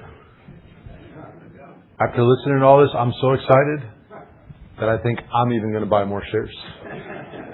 In all seriousness, sitting there, because I usually get to talk a lot, but just listening to the story. I grew up in this business. It was a family business when I was a kid. We were a tens of millions of dollar company growing up in South Florida. To watch where this company's come, became CEO in 2007. Back then, over 50% of our revenue was with one customer, DirecTV. And to be able to just kind of soak it all in today and see the incredible diversity that we've created, the markets that we're in, the potential of those markets that we're in, it's not lost on me. And going back to earlier comments, only in America. With that, let me deep dive into what Paul talked about. Some of these questions came up during our first Q&A session. Paul just showed you a slide that said we're going to generate $3 billion of free cash flow over the next 3 years. And we're going to have an additional $2 billion of capacity relative to our targeted debt profile. That's $5 billion of capital that will be available to MasTec. And let me be clear, so nobody leaves here misunderstanding what we're saying. We will deploy it. We will deploy it. And most likely in M&A. So how have we done? Let's talk about our M&A, because if we're going to have that kind of capital ready to deploy, what do we look like? Historically, left part of the chart, all the way from 2007, deployed $5 billion in 71 acquisitions. Long time, too many years, 20 years, let's forget about it. Let's talk about what we've done since 2021. Paul had it on his chart earlier. You might have missed it. $2.1 billion in capital allocated to M&A from 21 to 25. Albeit in a time where we have been very intentional about saying we're not going to do a lot of M&A. We're going to focus on our organic growth story. We're going to integrate the acquisitions that we made, especially in 21 and 22. And we're going to maximize margins integrate, and be in a position to have the opportunities that we have today. That's been the backdrop for us, at least at MasTec, for the last 5 years. We've been vocal about it. We weren't going to grow, really focused post-22 on integrating the acquisitions we made. We've got a little more active at the end of 25 again. So how do we do? Because there's a perception that MasTec didn't do great in the last few acquisitions. That's the perception that exists with many of our shareholders and analysts. And I want to put that to bed today. Because that $2.1 billion of acquisitions that we spent in the first year generated $292 million of margins, or 5.7%. Those are the companies that we bought in year one of MasTec owning them. We did have issues, especially with IAA. We had issues, but those were the numbers. I spent $2.1 billion to generate $292 million of margins of 5.7%. What's in our guidance today for 2026 for those same companies? Those same exact companies, less than 5 years later. Those entities are going to generate $612 million of EBITDA, having improved margins from 5.7% to 8.7%. So I would argue that our deployment of capital on M&A over the last 5 years, as good or better than anybody. Might not be purely evident because we don't give out all that detail, but we thought it was important enough to share with you because we do plan on spending a significant amount of capital in the coming years. This, we're super proud of. We are super proud of this slide. 109% growth from those companies in earnings, 300 basis points of margins. Organically, just as important, because we talked about our organic growth. We did 109 in these acquisitions. We did 200% organic growth in EBITDA in our organic businesses. So our organic businesses outperformed the acquisitions that we made. Not a bad thing. And we saw 160 basis point improvement in those same deals. So we're good at this. We're going to find the right deals that fit MasTec, and we're going to take advantage of the growth opportunities that they offer us. So to conclude for today, I am convinced that this is a once-in-a-lifetime opportunity. This is a generational moment for MasTec. We've done some incredible things as a company. What's before us is even better. We have built the most scaled, diversified infrastructure capacity platform to capitalize at scale 3 of the largest infrastructure opportunity cycles in U.S. modern history. I truly believe that. And we're doing it at a time where we have tremendous margin improvement capabilities ahead of us. I know you're going to ask us all about the numbers after this based on what I'm saying, but we believe this, right? This is an incredible position that we sit at. Couple thoughts to leave you with. Labor's at the core of everything. It really is a differentiator. And our ability to deploy labor at scale makes us different. I want to thank all of you for being here with us today. You've spent hours listening to the MasTec story. I hope you learned a little bit more about our company. Again, not just the numbers, but what makes us tick. I want to thank all of the MasTec people that are here. This isn't their gig. They're not used to coming up here and speaking to investors. They like running their businesses, operating their businesses, which is what we want them to do. And if I leave you with one thought. A number of years ago, we had a guest speaker at one of our leadership meetings. And his name was Jim Larinaga. And Jim Larinaga was a college basketball coach who had just gotten the job at the University of Miami. He was 68 years old. He had coached at George Mason. He got a job at the University of Miami, ACC, best college conference in basketball. We could argue that, but at the time, for sure, it was the best conference in basketball. And he was 68. And he gave a presentation in MasTec, and he said, I am more excited than I've ever been in my life at 68. And he said, I ask all of you and I challenge all of you, are you at the beginning or are you at the end? So let's unravel that a little bit because I think that's a very personal question to everybody in this room. Are you at the beginning of your career or are you at the end of your career? And it has nothing to do with age. It has everything to do with desire, motivation, and what you want to get. So under that, I can promise you, me personally, MasTec as a whole, we are at the beginning of our story. With all of the success we've had, and it's not lost on me, we are only getting started. So I look forward to being able to come back in a couple of years at yet another MasTec Investor Day, hopefully at the beginning of 2028, so we can show you and we can measure ourselves to these projections that we've put out. But again, thank you for being with us. Super excited. And I think now I'm going to ask Mark to come back up, and we're going to open it up for Q&A. Thank you.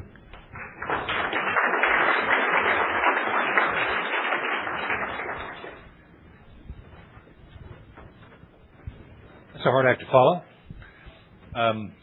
Have some questions here. And then just while we're gathering here, for the people on the webcast, all the presentation material has just been posted to the website for MasTec, so you can download those PDF files today. Let's see. Mark.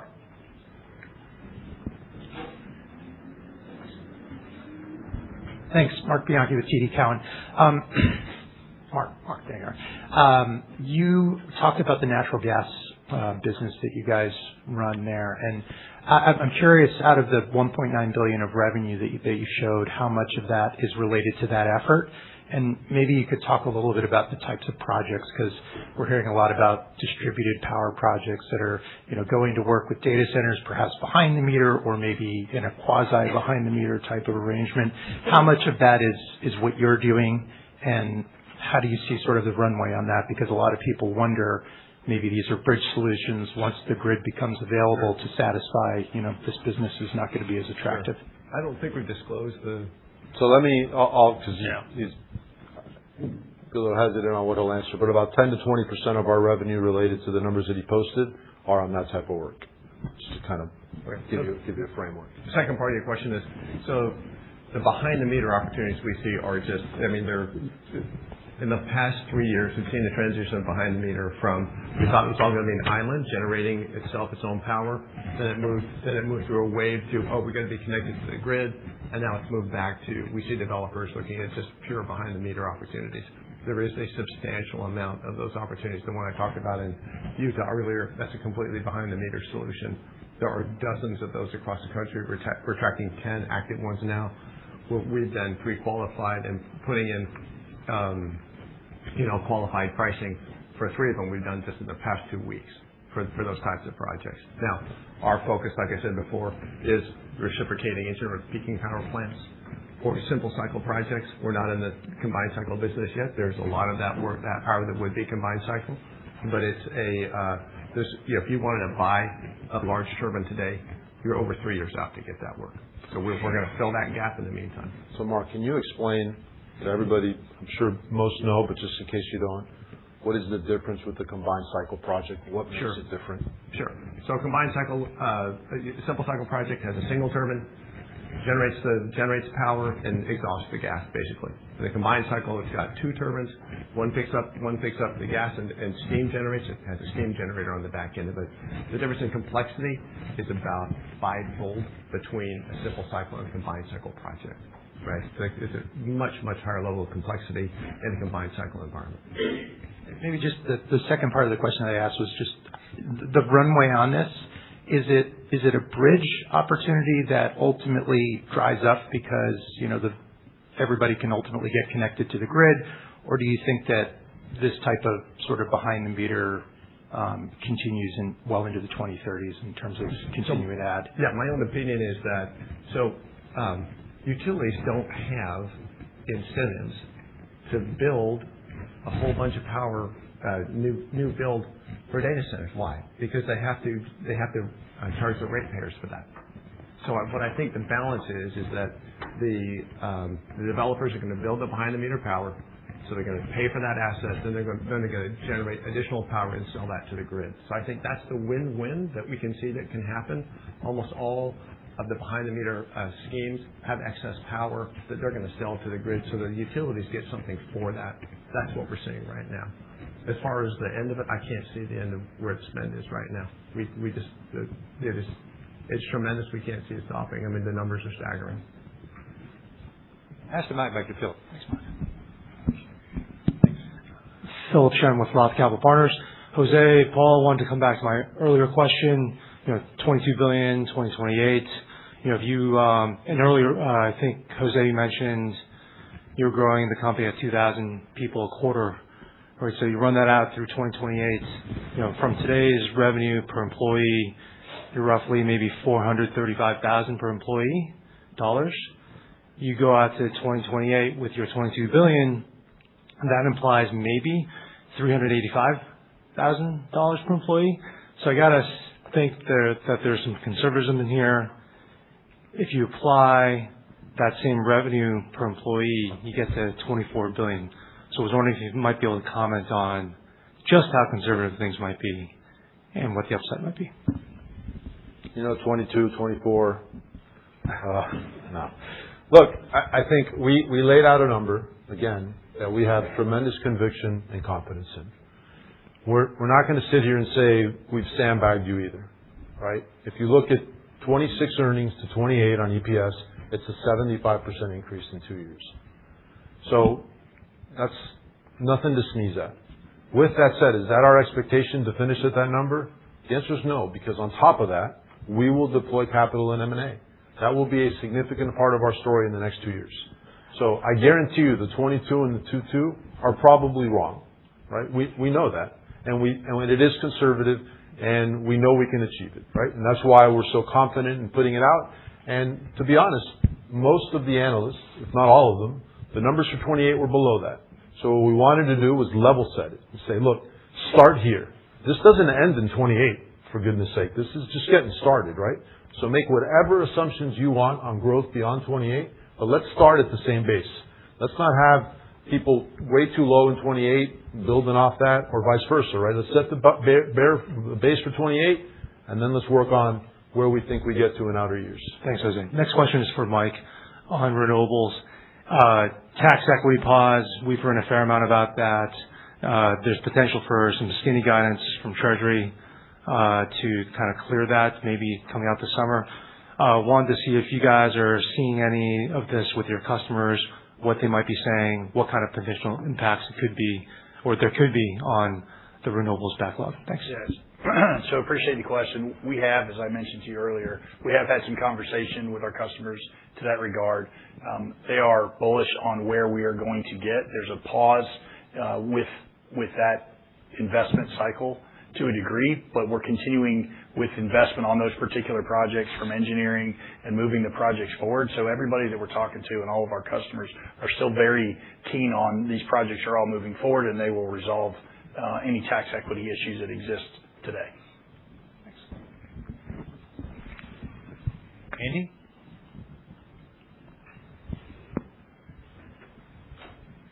Thank you. Andy Kepler, Citigroup. So maybe this is for Paul or Jose. Like, Paul, you mentioned the multiples in the past you paid were in the single digits. But what would you assume you could buy companies at today? And, if I use round numbers, let's say I said a 10 multiple, right? So I use that $5 billion, I could buy $500 million of EBITDA. Are we saying we could add like $4 or $5 to EPS by 2028? And maybe just one related, like, would you prefer many bolt-ons or a larger deal or two? Like, what's the thought process there? So look, we're not going to lay out expected multiples because that wouldn't make any sense to do today. Your math, right? The 500 of EBITDA represents $5 of EPS. So that's the math, right? So if we deployed $5 billion in M&A and we did it at your scale, which hopefully we would do better, that would generate an additional $5 of EPS. Whether we deploy it all in that time frame or not, we'll see, right? I think when we get into the types of deals, if you didn't get the sense for it, everybody's pretty excited about their business across the board at MasTec. We have tremendous opportunities. We have opportunities for consolidation within our space. We have opportunities for new markets. We have opportunities for parallel verticals. There are a lot of things that we're looking at. We do not think it is a huge milestone to have to deploy capital today. We don't think it'll be difficult to find the right companies that fit to allow us to deploy capital. So I expect that you'll see us be active in 26. Obviously, to the level of activity, we'll see how some of these deals shake out. Maybe just a quick follow-up on data centers. So I think you mentioned $5 billion of pipeline. You've got $1 billion approximately now. How do we think about that, versus 2028? Because obviously there's a lot more work than just $5 billion out there too. So how do you proceed? Because I know it's not a new business for you, but some of these customers are difficult. So how do you proceed going forward? And should we think it could be a much bigger business in 2028, or at least what did you put into the financial model? We expect that it will be, because the opportunities, and again, a lot of that pipeline, or most of that pipeline, is repeat clients. And so we're gearing up for an incredible amount of growth in that sector. Sometimes you look at these numbers and you wonder, are they real? But the reality is that they very much are, because the need is insatiable. And MasTec, as clients continue to understand what we bring together from this platform perspective, it's like this gravitas that really just attracts people to that. And so, I don't know that I want to give predictions as to where we'll be in the data center space, but it will definitely be our largest market sector of the three in terms of general buildings. And we probably do not have that in our 28 numbers. No. So the expectation that we've created today probably does not represent what Manny just said. The opportunity is there, right? And remember, a little bit of a different margin profile. To the extent that he can bring in more of the self-perform, dramatically changes that margin profile. But if that plays out, then yes, then that will be a key driver as to why the 22 was too conservative. Adam? Thanks, Adam Tallheimer at Thompson Davis. Great presentation. I wanted to press a little bit more also on M&A. A lot of your competitors have made mechanical, electrical, plumbing acquisitions. Curious if that's interesting to you, what end markets are attractive. I think at one point somebody mentioned water. Yeah, so maybe touching on water first. We closed the big water acquisition at the end of the year. We think we've really repositioned ourselves in that market. Super excited about what that means. In terms of mechanical, electrical, look, it's obviously an area that's of interest. I think with the recent data center wins, it kind of changes our outlook a little bit on that. We've been a little more hesitant to do those kind of deals historically. We could spend a lot of time talking about that. I won't just now, but obviously with the opportunities that we see on the program management for data centers, that becomes a much more interesting opportunity for us because of how easily that would fit into the MasTec story. Over on the right wing.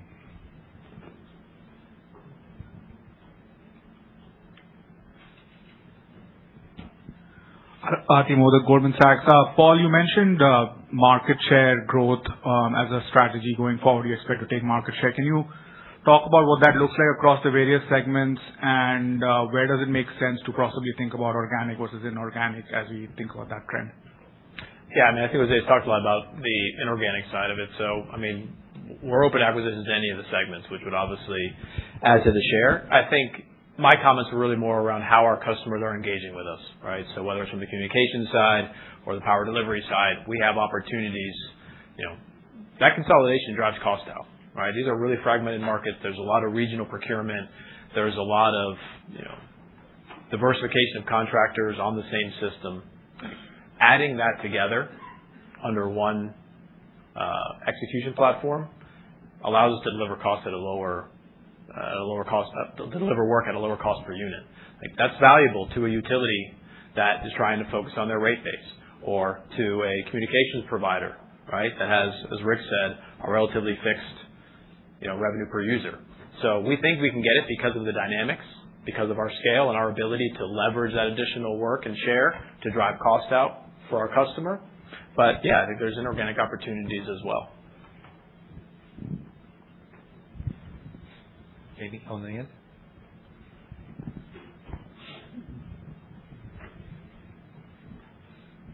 Hi, Jamie Cook, Truist Securities. I guess, Jose, recognizing the tremendous growth opportunity that's ahead of you, with growth also comes risk. So I'm just wondering what parameters you will use to manage risk for the company over the next couple of years, whether it's through fixed price exposure as these projects get larger? Do you feel like you need to joint venture with other contractors, or how many large contracts would you be willing to take on at one time? And then just two, like M&A in the sector, understanding your EBITDA has grown, but others have been less successful. Just parameters around managing risk around M&A. Thank you.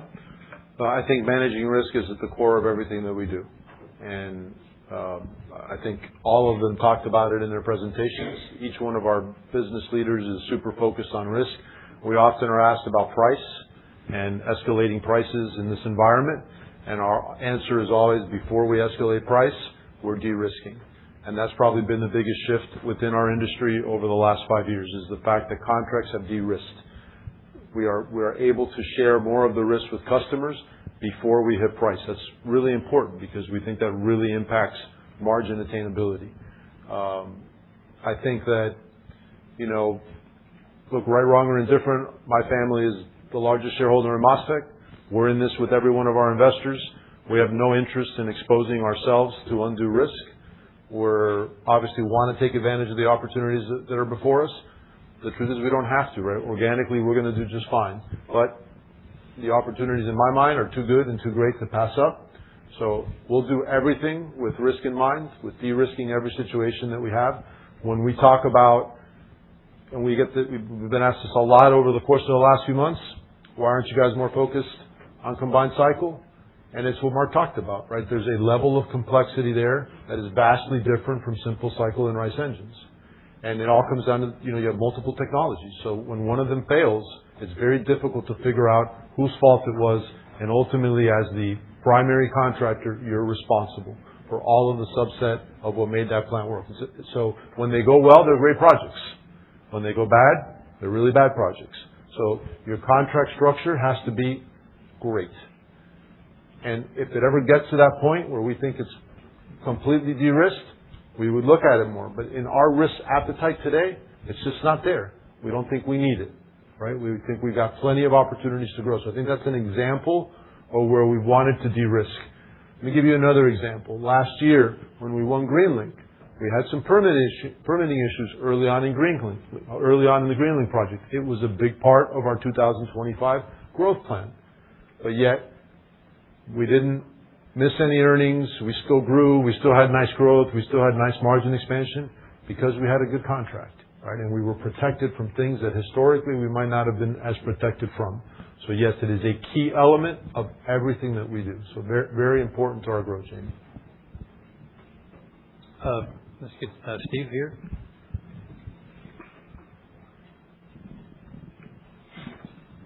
Thanks. Steve Fisher, UBS. Just really to follow up on that last point, I'm curious, maybe, Paul, this might be for you, in terms of what data are you getting now that helps you manage the ongoing operational projects as you're doing more and more bigger things? What data do you get that you're analyzing to help the operations? And there was some interesting discussion about the operational support center. I think, Mike, that was yours. Is that something that's used across the business? Or what are the tools you have to actually manage the operational risk? So from your first question, the main tools on a big project are understanding what your production is relative to your costs. So call it earned value, and there we have it everywhere. It's not as consistent as it can be, right? So like in Mike's business, he has two different systems supporting him. We have one process on part of the business, one on another. It just makes it harder to compare. And over time, across projects, like that's an opportunity to make it more streamlined, more efficient. So we're looking at that everywhere. That's how you know, right? I expected to spend 2 weeks and, $2 million doing this activity.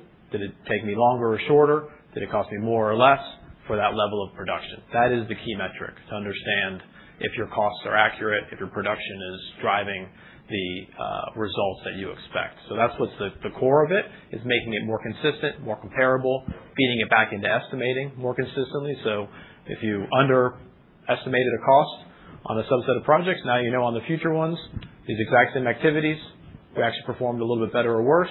How can we better inform those go-forward pursuits? That's the goal. That's what it's moving towards. And they can do that today. It's just more work, right? Because there's some inconsistency because of the multiple environments. I would say to your second question, one of the luxuries that renewable has is how many active solar projects do you have? 30. Yeah, 30, right? So that's a lot more than with a lot of the very similar activities going on at any given point in time than, Zach would have on transmission jobs, where there can be a lot of different types of structures, foundations, you name it, right? Similar with pipeline. They're in a much more lower quantity environment. Their jobs they don't have 30 jobs going on, right? So Mike's business, because of the number of projects of very similar execution parameters, really lends itself to that centralized center of excellence. Probably some opportunities in other businesses, but not as concentrated, so it hasn't been as much focus yet. I don't know, Mark, maybe you could talk about, Let me jump in for a second. So to answer your question, and to capitalize on what Paul said, why we do things a little differently across all of MasTec, and this has been Bob has been the driver behind this. We are very focused on project controls across all of our groups, and that is something that all of us will shake our head at because we are laser focused on it. That is, in essence, what you're talking about. Each group may do it differently, but the focus is the same. It is dialed in on project controls to improve delivery. And I think you heard that in a different way from each one of us today. Yeah, if you look at the reciprocating engines that we built, we've installed over 100 of them. So why are we good at it? Because we've done 100 of them, right? We know what the unit rates are. We know how to procure them. We know how to install them. We know what our productivity is, and we can very accurately estimate and measure that productivity. We measure productivity every day across every project that we have. Right? We roll it up every week. We compare it against our schedules and our productivity to see where we are financially. It's a discipline that we all have. And it's one that we continually try to improve upon. And for newer work, right, I mean, in the infrastructure space, we build roads, bridges, utilities. So we do this work constantly. We have a lot of data on what we can execute and what rates and what productivity we can execute. So we know this work. We know it well. And so expanding that business, for example, into an adjacent market, following a customer, or going to adjacent geography, we have a lot of confidence we can do that and still make good money on it. Manish. Thank you. My questions are for Paul and for Jose. 3 questions. One is the $22 billion target that you laid out for 28. How much of that is based on recurring versus new business? If you can give us a sense for that. Second, I think on the M&A slide that you talked about, the 300 bips of margin improvement. If you can also help us understand how much of that was cost synergies versus revenue synergies. And then lastly, on the ROIC, you have a 9.6% return in 25 going to 16. If you can help us understand how each of the segments stack up currently and, which segments need to do kind of the more of the work out the push to get to that 16. Okay. So on MSA versus project work, I would expect this to be in that 40-45% range over it might ebb and flow a little bit from there, depending on what General Buildings does, timing of different projects work on the communication side, but I still think that's a reasonable range based on the makeup of the business. Second question around the expansion, very little was cost synergies. Hinkles was really the only business that we had a significant restructuring of the back office, and frankly, it wasn't about revenue. It was about effectiveness of execution, right? It wasn't about driving costs out. It was about doing work better, more effectively, more consistently, producing better results, just better productivity. That was the primary driver. Some with the timing that we talked about, better visibility has driven better profitability, like in the renewables business, for example, through IEA.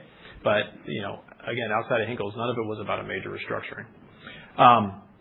Internally, we don't look at ROIC for the segments. We look at a derivative called operating return on capital, because what do they need? They need working capital and they need fixed assets. So we try to strip out the things that they can't control. That's obviously a different bar. All the businesses are penciling today. Candidly, clean energy infrastructure is the highest because of the relatively low capital intensity from a fixed asset perspective, and across infrastructure and renewables. And for most of General Buildings, the cash flow profile from a working capital perspective is very low, to many cases negative, because of mobilization payments and ways to keep the projects cash flow positive. So they're, In some businesses, they actually have negative investment because the working capital profile is so good. Pipeline is more of a function of utilization. So when things are humming, they're really high. Right now, they're kind of right around the hurdle. Comms is about at the hurdle. Power delivery, actually, they need internally, they're the lowest segment today. They're going to be about utilization, about margin expansion. They're probably a little bit below our internal hurdle on the operating return on capital metric today. But we think with the outlook, the margin expansion that we see, and the focus that you heard from Zach around fleet utilization, they're going to be where they need to be in pretty short order. What's that? Over here, Jonathan? Jonathan Keys at Iowa Securities. I have a question for Mike and a question for Jose. Mike, I just want to double click on what you had mentioned. You had said that contrary to what you may have heard, things are going really well with renewables, with wind, and I guess I wanted to see if you could expand on that some more. Are you it sounds like basically you're saying, disregard the headlines. I mean, it's quite knowledgeable that, or it's quite stated in public fact that, the current administration has an immense disdain for windmills, for wind power. And then solar right now, anything that touches federal land gets extra level of scrutiny. So just want to get more information on that. Yeah, I just want to clarify what I said. Okay. As we look at the wind market, it is exciting for what we have today and where we're going, right? There are challenges, but the renewables market has always gone through challenges from a regulatory perspective. This is not any different than any challenges we experienced in 22 or 24, and here we are again. What I am seeing, though, is despite those challenges, we still are increasing our A, market share, and B, projects that we're building. The customers that we have line of sight to their future pipeline that we are in direct conversation with, they bring those concerns to us, and we work through them and understand the timing that they may impact, but they're still investing in those projects in the go forward. So we have line of sight to projects that are out in 27, 28, 29 that we're talking about from a wind perspective that we're confident will go and will overcome this current regulatory cycle, and we'll be there when the time comes. So where it stands today, we have a large backlog, and where we see the future going from a wind perspective is there as well. From a solar perspective, we try to stay away from solar projects that are dedicated for BLM land. Just as a rule of thumb, when we look at how we go after projects, and I mentioned this, we are very selective about where we build because of two things. One is we don't want to waste time or investment into a project that will not go. And two, we can be really successful in certain geographic areas, and in other areas, it's more challenging for us. So one of our key criteria for a no-go is if it's based on BLM land, to answer your question. And my other question for Jose is your enthusiasm, your passion for your company, your market opportunities are great, and we can all see that, and it certainly is infectious here for people listening in, I would think. I think you're also a big picture person, and you're kind of grounded in terms of your expectations, your what you see as your opportunity.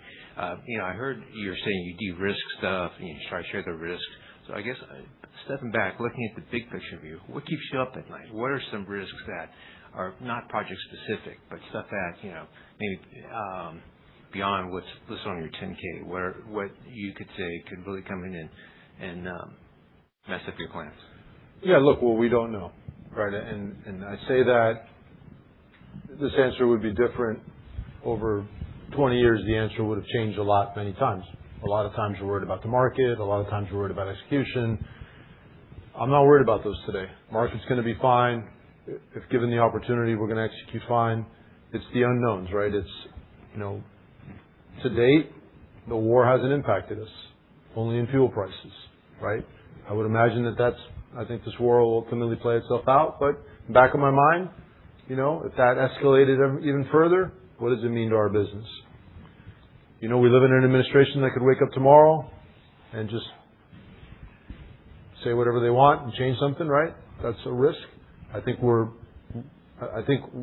cognizant and mindful about de-risking that ahead of time, right? So when we talk about, I think Mike really underplayed the work that he put in to know his customers, know each and every project, know the risk of every project, right? When you're working with customers who are on the fringe, who have a project that just barely gets by, and yeah, it's a great project, we can make good money on it, but, there's a chance that a couple things could go wrong. Like, we de-risk ourselves with those. So we used to have a lot of that. We don't barely have any of that today, right? So we're really centered on the fact that we got good customers, good projects, big balance sheets. The tax equity question came up. We have a bunch of customers who don't care about tax equity anymore. What a great position to be in. That's not where we were, right? So I think we've done a lot to preempt the potential issues that could exist. I think we have one question here. Hi, it's Steve Fleischman, Wolfe Research. Thanks for the presentation. Two questions. First, just you mentioned the rock crusher business you bought is dealing with constraints that you see in the future. Any other things like that across your businesses that you see worth calling out? And then secondly, just on the data center opportunity, maybe you could talk to, there's maybe not a million of them, but there's a lot out there, and it may be not everybody's got necessarily the likelihood of getting done or the credit and things. Just how are you differentiating what to work on and make sure you've got the credit and the likelihood of things getting done? Thanks. Yeah. So on the rock trenching question, look, I think there's always things that we're looking for as a business, and things have changed. 5 years ago, there was a lot of issues with supply chain. That's improved. To the extent that we find areas where we think there's going to be a constraint and we need to get ahead of it, we will consider making investments in those. We haven't. The one that we've kind of identified in our pipeline business is the rock trenching, which is why we did it. We did it more than a year ago, well ahead of the cycle. I think it's going to prove out to be incredible for us that we did it. So we're not against doing those things, but don't today feel the need to absolutely have to do any of them. I'm going to let Manny answer the second part of the question, but I would like to chime in. If Manny gave you the number for everything that we're looking at, it would be bigger than MasTec. Right. It would be bigger than MasTec. So the biggest challenge that we have is doing exactly what you said, right? Is understanding the customer. So everything that we learned in renewables as to how to really understand whether a project was real or not, we've applied to the data center business. So, there's a lot of questions you ask up front. Do you own the land or do you have an option on the land? Sounds really trivial.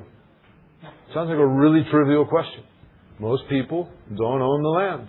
They have an option on the land, and they're trying to figure out if they can put the scheme together to ultimately buy the land. That's red flag number one. Because if you don't own the land, then there's a chance you haven't put the capital in, right? Your hard capital's not in yet. Do you have power, or do you have a letter that a utility is giving you telling you that they will give you power at some point in time? And if you count up all the letters that exist for power out there, we don't have enough power. Right? So there's all these intricacies in each one of these projects that you have to know in depth to qualify that project. So when Manny talks about the $5 billion that he talked about, those are qualified. Those are real. We may not get them all, but they're with current customers that we're currently working for that are real. What do you want to add to that? Yeah, no, I think you nailed it. Look, there's more money out there to spend on data centers than there is actual power to fuel these data centers. So I think that's the real differentiating factor, like Jose said. We get a lot of calls from people that have the land, but then you start digging deep and understand whether or not they own it or not. That's criteria number one. Criteria number two, that power. Well, MasTec is better prepared than just about anybody to really go in and dive deep and figure out if what they're claiming is real or if it's not. And a lot of times it's not. And so when I mentioned that we can scale because we have a strict no-go criteria, it sounds counterintuitive, but it's not. Because it helps us to focus where we have a much higher probability of winning. Because the people that we have qualified, they've got the land, they've got the power, and they've got the money. And that's really the only thing that matters for us. So that's I probably didn't do a good enough job explaining that when I was talking about, our no-go process, but it is precisely what Jose is talking about. Okay. All right, Brian. Hi, Brian Roos with Jefferies. can you just talk about the labor constraints that you're seeing across the end markets? Where is it most acute? I don't really think it was called out as necessarily a margin driver, but how do you build that into maybe your bidding or contract terms that in theory could lead to higher margins and drive to what you're trying to accomplish? General statement before they answer. I think that you didn't hear a lot about labor shortages, labor issues. We talked a lot about training. We talked a lot about upskilling and bringing people into the workforce. But I think it's very telling that we sit here today and we don't view labor as a huge issue relative to shortages. We think there's labor available. We think that MasTec is an employer of choice. We think we can draw people better than most. So all of that is important, but we don't view it today as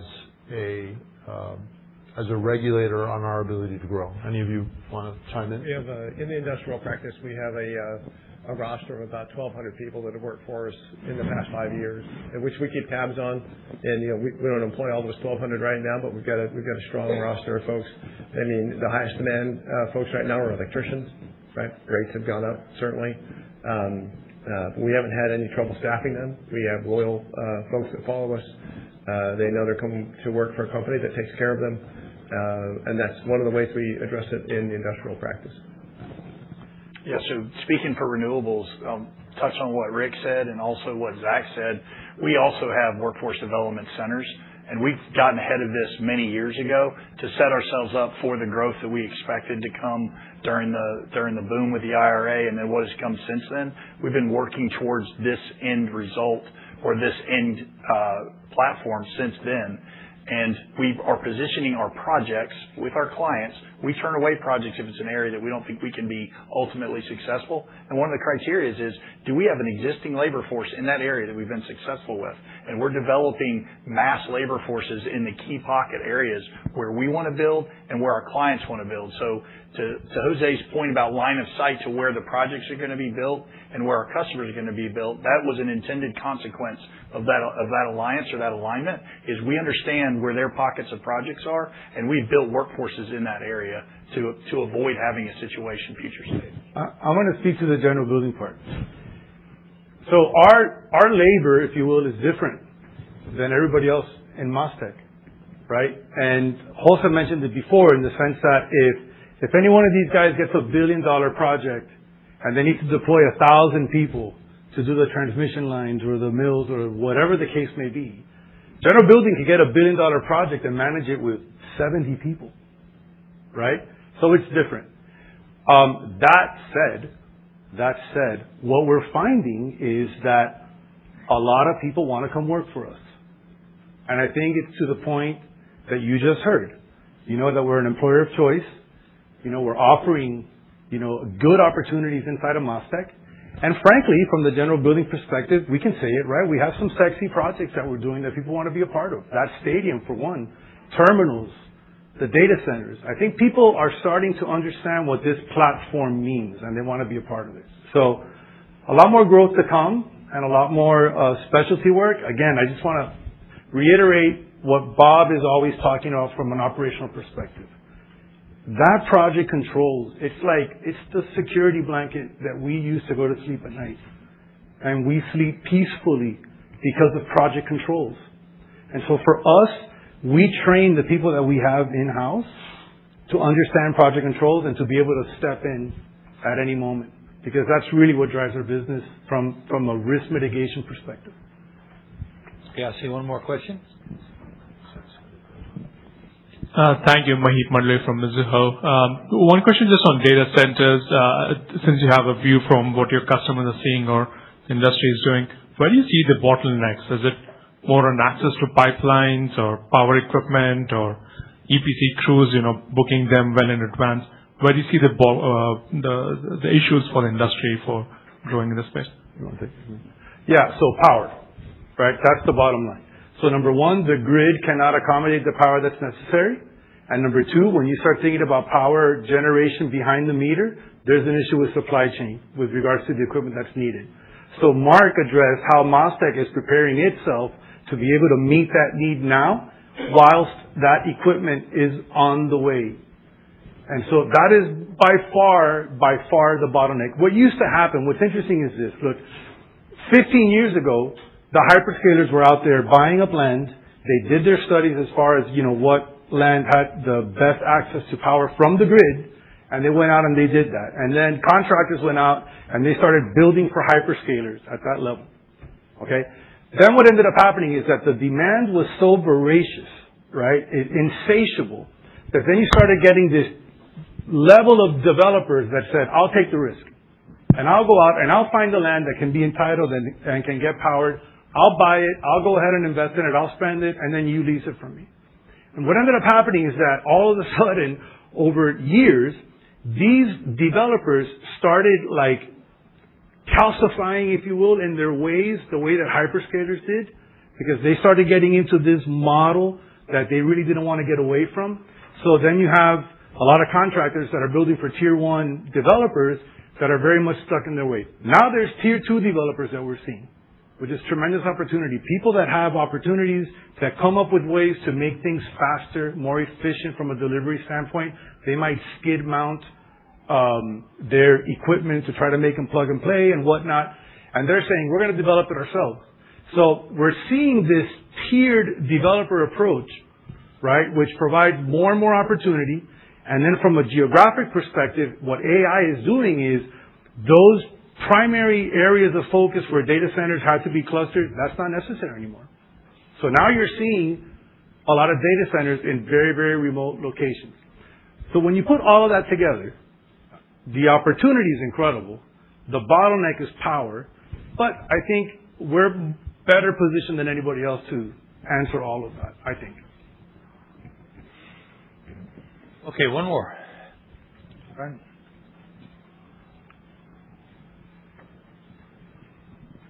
Yeah, thank you. Brian Brophy at Stifel. Appreciate you guys doing this. I know we talked about 2028 targets, but realistically, how far does your visibility go out at this point? And as we think about different segments, what are any of them longer, any of them shorter, any outliers to point out in terms of that visibility? I mean, they're definitely not shorter.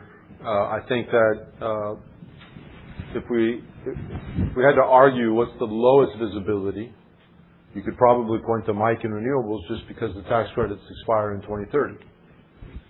Now, he put a chart up there that was really important, which was levelized cost. Right? In levelized cost, solar and wind are still super competitive, even without tax credits. So I think that there's going to be some questions about what happens to renewables post-2030. I think ultimately we will get something, but even if we don't, they'll be cost competitive and nothing's going to happen to the business. Outside of that, right, comms, well beyond 30. Industrial and infrastructure, well beyond 30. Data centers, well beyond 30. Pipelines, way beyond 30. Right, so I think we've got incredible long-term visibility. Better than we've ever had. It's durable. It's growing. It's compounding.